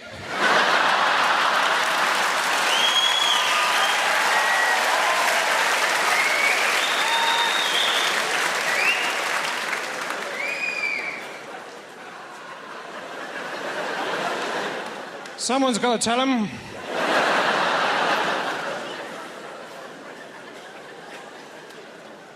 Some people like cats, some people don't. I was reading the other day, apparently the Pope, he's a cataholic.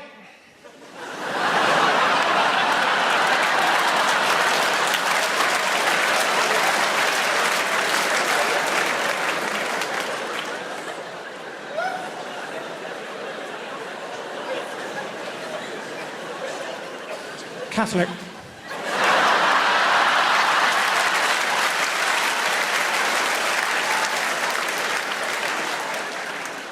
I've had an interesting job recently. I pretended to be a Spanish dentist.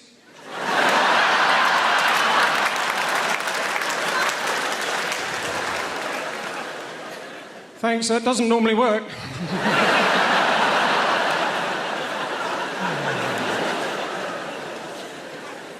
They said about me that I was too immature to be a father, but when I saw the first few seconds of my son's life, I thought to myself,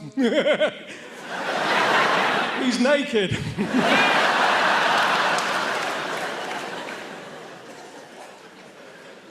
When my daughter was born, she had jaundice, so there she was, small, round, and yellow. We called her Melanie.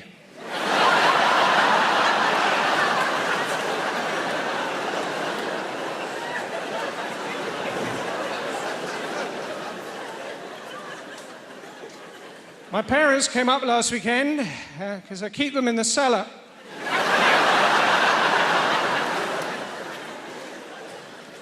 That's not true. I don't know who they are.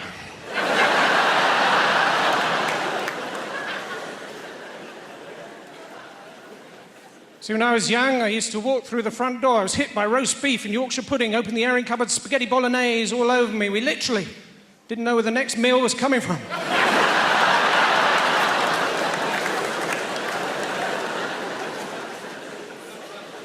My grandparents, their names are Pearl and Dean. Of course, we just know them as Gran and Grandpapa, Papa, Papa, Papa, Papa, Papa.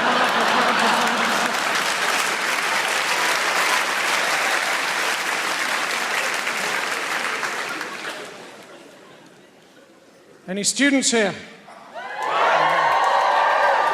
Your houses stink.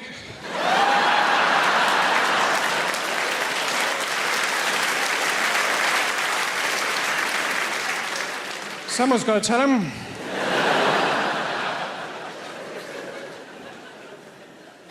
Don't talk to me about unemployment. I come from a tiny fishing village in Derbyshire.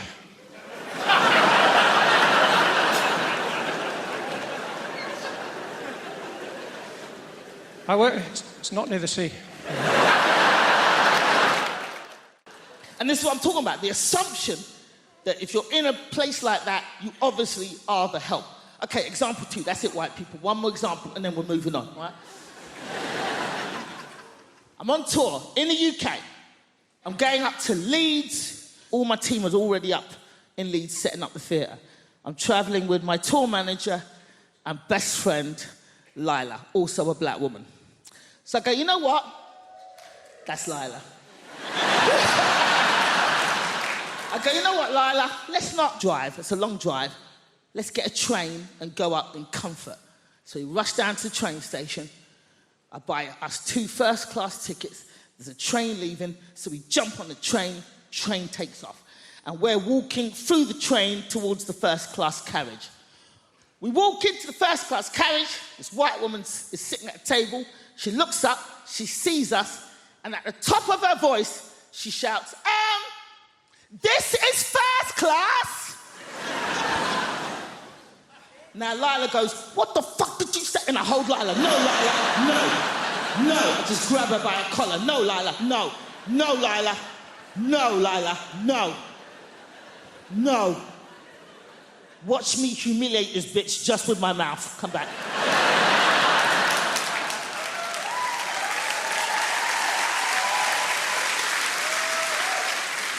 So at the top of my voice, I say, thank you, lady. But what was it about us that made you assume that we didn't belong in the first-class carriage? She starts to fumble. Everybody on the train just kind of leans up from behind their seats.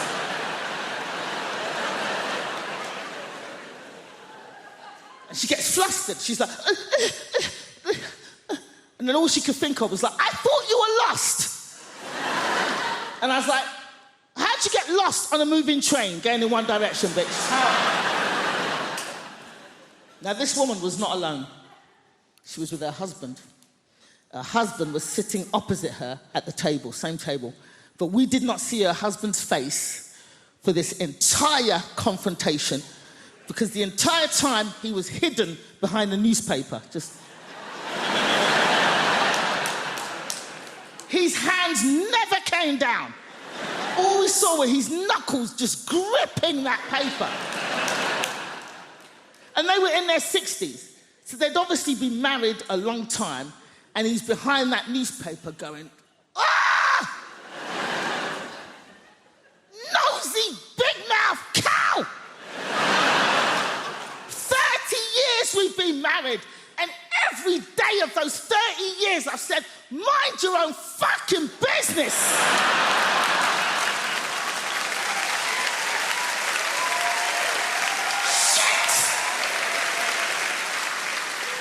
And now we're both gonna get beaten up by these 2 black boys. American consumerism is based on just taking out late-night ads and pretending that you're mentally deficient. Just screaming at the top of your voice. Come on down to Wally's World of Mortgages. That's right, we've got mortgages. I'm crazy. The boss left with the keys. I'm by the safe. I don't even work here. We're gonna give you a mortgage. Even if you never heard of the word mortgage, come on down here, we're going to give you one. Can't pay us back? Won't pay us back? We don't give a shit. Even if you're a trailer park crack whore popping babies out of your womb like self-rising biscuits, come on down here now. You're a homeowner. People, let's go take advantage of that guy. He seems nuts. It's the Ab Crunch Spectacular, whole infomercial devoted to the biggest piece of shit ever perpetrated on the public.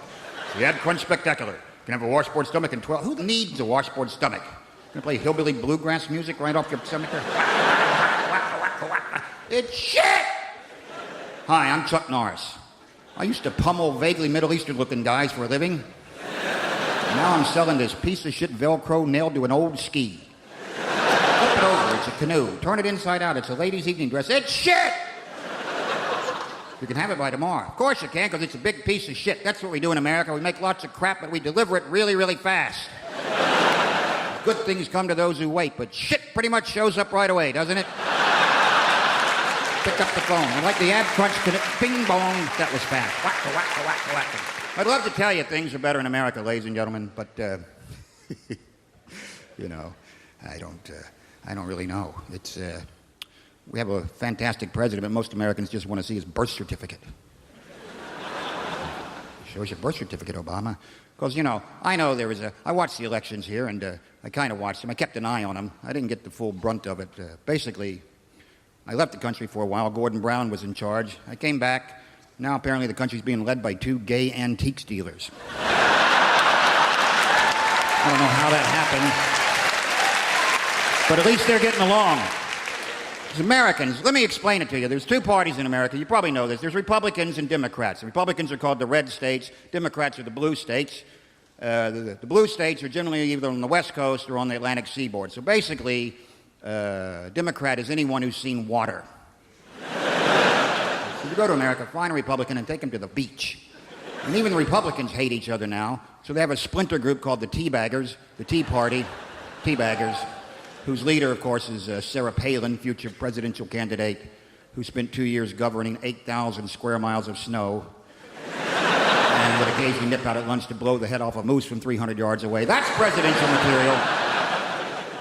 Another woman who's moved to the forefront, running for a senator from Delaware named Christine O'Donnell, who's running on a platform of anti-masturbation. She actually wants to make masturbation illegal. I give that law 6 minutes. Because the Bible says it's wrong. These are her exact words. Well, if my husband has figured out how to please himself, why am I in the picture? I got news for you. You're not. No man ever whacked one out of the ballpark thinking of his wife, ladies and gentlemen. You'd be thinking of anything. You'd be thinking of a 300-pound Bavarian milkmaid strapped over a barrel, or you bang her with a kayak paddle wearing a Burger King paper crown and making her call you Mr. King Big Daddy Spanky Bottom. As you're about to shoot a ropey parabola of man jizz onto her ham-hock buttocks, David Hasselhoff walks in dressed as a Luftwaffe pilot and says you've got a tax refund coming. And if that's wrong, I don't want to be right. I used to be not exactly ashamed of my blackness, but I never wanted to do anything that could be seen as stereotypically black, and it followed me all my life. So when I was younger, when I was at school, if I was ever in PE and a basketball would come flying at top speed towards my face, instead of catching that basketball in the air, dribbling it towards the nearest net and slam dunking the thing as I naturally would, I just let it hit me in the face and roll away. When I got older, I made a lot of friends, mainly white friends, and we started going to the club. Are you familiar with the club? Not the club, the club. At the end of the street. Whenever I went to the club and I was dancing with a group of friends, I would deliberately dance less well on purpose. So that the white people wouldn't be intimidated.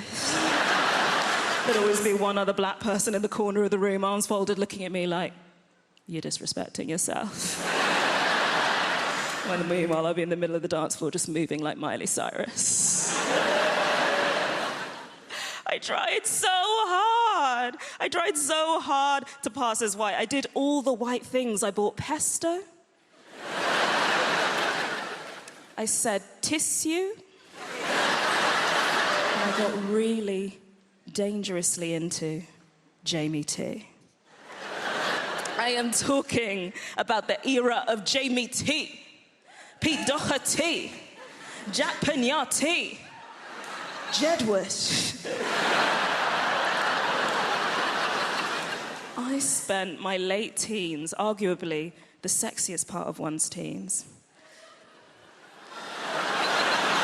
just sort of lusting over these gurning predators. Like, imagine more me, you'll be at a house party with an edgy white boy and he'd have the whole edgy boy starter kit. He'd have the skinny jeans, roly fag, unacceptable BO. He'd be talking always about one of his two favourite subjects, which is always either dubstep or himself. And you're sitting on the windowsill and finally you pluck up the courage to just cut him off mid-anecdote, put your hand on his shoulder, look him in the eye and be like, mate, I love you.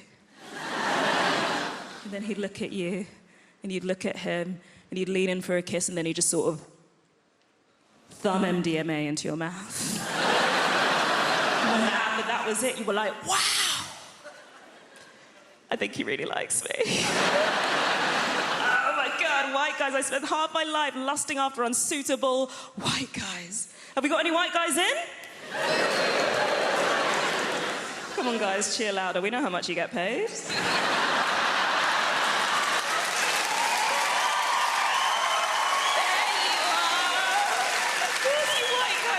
Because you are everywhere. You're in the White House, you're in the big banks, you're in all the fancy court cases, you're killing it. Sometimes literally. But I don't want anyone to think I'm having a go because I genuinely adore white guys. Love your work. Ed Sheeran, amazing. I haven't got anything against white men apart from, obviously, everything it is that they've done. Some of my best friends. Some of my best friends are white men. My mother is a white man. That's why I moved here. I married a British guy. That lack of whooping when I say the word British, that is the self-loathing I signed on for. I love you guys. I'm never going back. So he's British. I married him for free health care. Basically. I know, right? Not even a joke. Like, nothing turns an American on. A decent personality, hot rod bod. I don't give a shit, okay? Nothing is as good as being like, I can get all my moles removed for free. Oh. So hot, right? Okay, and anyway, jokes aside. It is genuinely this really exciting time in my relation, because this is very intimate information, by the way, but I need to share it because it's relevant to other stuff I want to tell you. I'm expecting. That's real. That's real.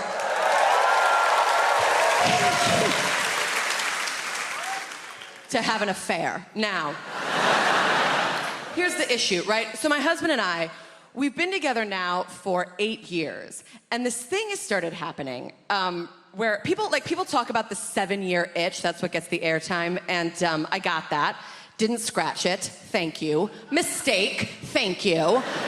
Because now I have what I've coined the 8-year rash. What this is, happens about 8 years in, right? And it's where whatever it is that initially draws you to someone, 8 years later, that's the same shit that repels you. So you meet a guy, right? In the beginning, fun and games, right? In the beginning, you're like,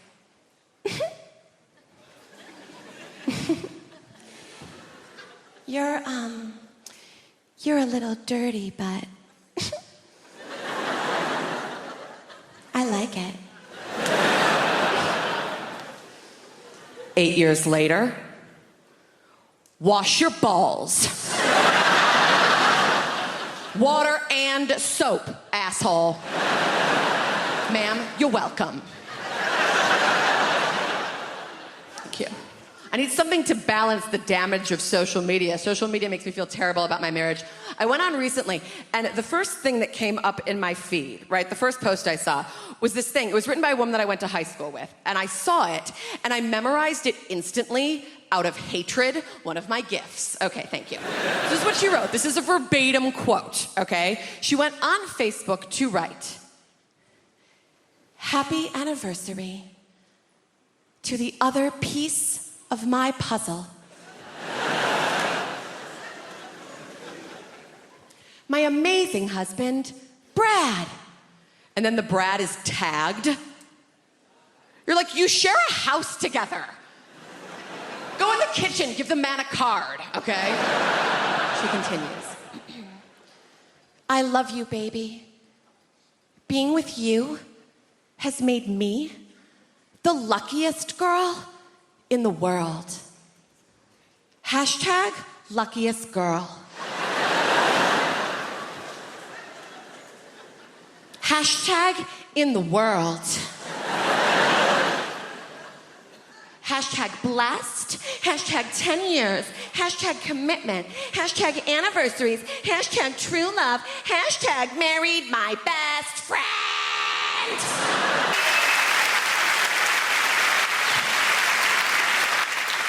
So this bloke said to me, he said, "Tim," he said, "did you know Marie Osmond is about to appear in the world's worst film?" I said, "Warner Brothers." He said, "I already have." So I went to the record shop. I said, "What have you got by the doors?" He said, "A bucket of sand and a fire blanket." I said, "Can you recommend some music for a kid's party?" He said, "Small Faces." I said, "Of course they have, the kids." My mum and dad are complete opposites. You couldn't hope to meet two such totally different blokes. My local police chief does a talk on heroin, so you can't understand any of it. Do you know, I was mugged recently. I was at Victoria Station, and I was mugged, and I burst into tears. And a policeman came up to me. He said, "I'm fining you £10. I said, "For crying out loud." He said, "Yes." So I gave him a description of the mugger, and he built up a photo fit. And when I looked at it, it looked exactly like me. So he took me in for questioning. He said, "Where were you at 5 o'clock?" I said, "I was at Victoria Station." He said, "It's not looking good, is it?" I said, "I've got to go to court on a drink driving charge." He said, "Is it the Old Bailey?" I said, "No, Harvey's Bristol Cream." He said, "Why don't you drink non-alcoholic wine?" I said, "Schlur." He said, "Why don't you drink non-alcoholic wine?" "Tequila, schnapps, sambuca." I'm calling the shots. So I went to Alcoholics Anonymous. I said, "I can't stop gambling." He said, "You want Gamblers Anonymous?" I said, "You're probably right, I'm so drunk, I don't know where I am." I saw this sign, it said hairdressing for men. I walked in, there was a rabbit trying on clothes, and all these blokes going, "Yeah, very nice."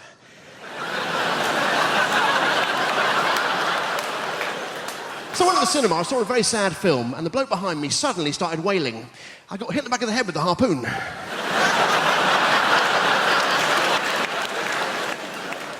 But you know, I love reading. At the moment, I'm reading My Life by Bill Clinton, which freaked me out because I didn't know he knew anything about my life.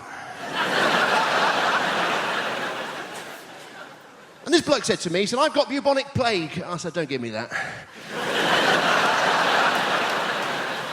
Ladies and gentlemen, I'll leave you with this. Well, I didn't bring it with me. Today I had dinner with my boss and his wife, and it was a complete disaster. My boss's wife said to me, she said, "Tim, how many potatoes would you like?" I said, "I'll just have one." She says, "All right, you don't have to be polite." I said, "All right then, I'll just have one, you stupid cow." Thank you very much, good night, God bless.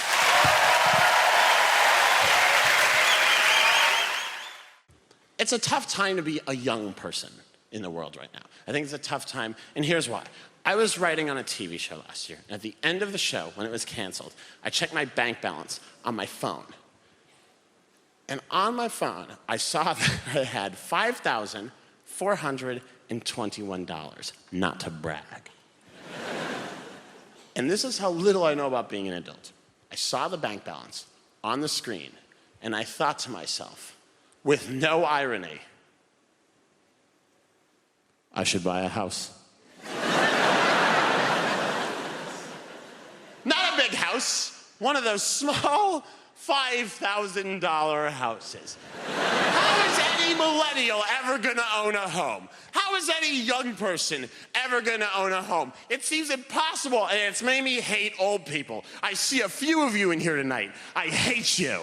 Because every old person in a city like London or LA or New York is the same. They're like, my house is worth £2 million, but when I bought it in 1981, I paid 11 raspberries for it.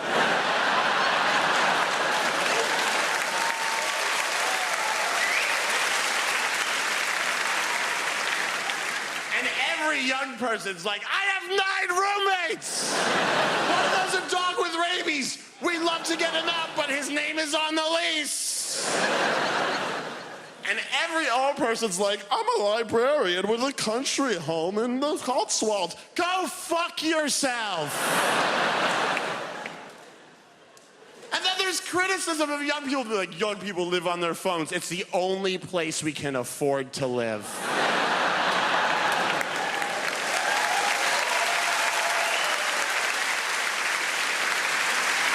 By the way, our governments are the oldest governments.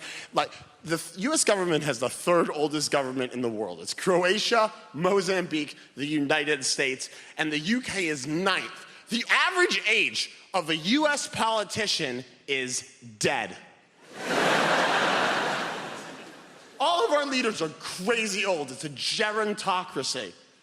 John McCain died last year, the guy who ran for president against Obama the first time, and people were like, what a tragedy. What? They're like, what a tragedy. Gone too soon. No, he should have died 25 years ago.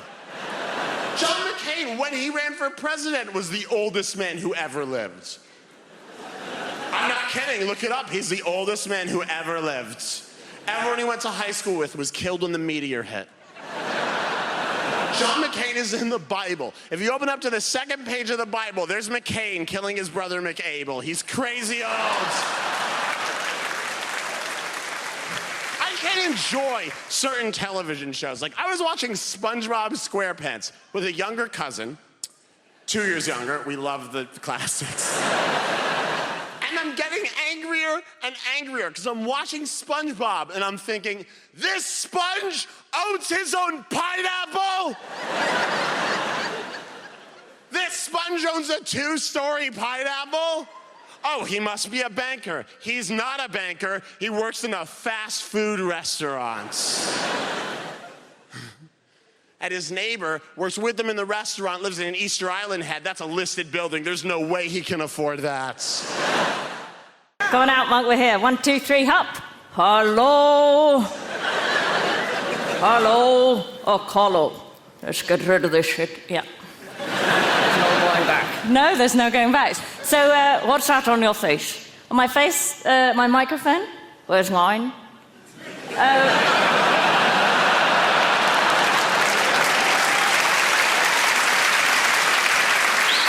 You haven't got one, monkey. Well, that screws up the illusion. So, what are you going to do? I don't know, do you want to tell some jokes? Why did the monkey cross the road? Because he saw you standing behind him, rolling up your sleeve. That's horrible. I'm sorry about that. I want freedom from you. Really? Yeah, I hate this vicarious life. I don't even have my own problems, I have yours. I can't sleep at night, I'm so worried about your mortgage. I'm sorry, I want freedom. I have of late, but wherefore I know not, lost all my mirth. Forgone all custom of exercise, indeed, it goes so heavily with my disposition. What's this? Oh, I don't know, it's just some shit I wrote when I was locked in a room with a typewriter.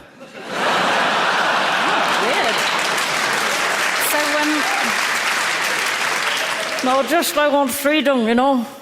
I want to be like you. Hoo-hoo. And I think you need to go kung ho. Stop expressing yourself through a furry monkey. It's weird. So what do you suggest? I suggest you let me control you. Just follow my instructions. Right, so what do? Get the bag. Okay. Here it is. Now what? Get in the bag. Bag. Okay, put me in the bag. They'll miss you. It's okay, I'll still be here.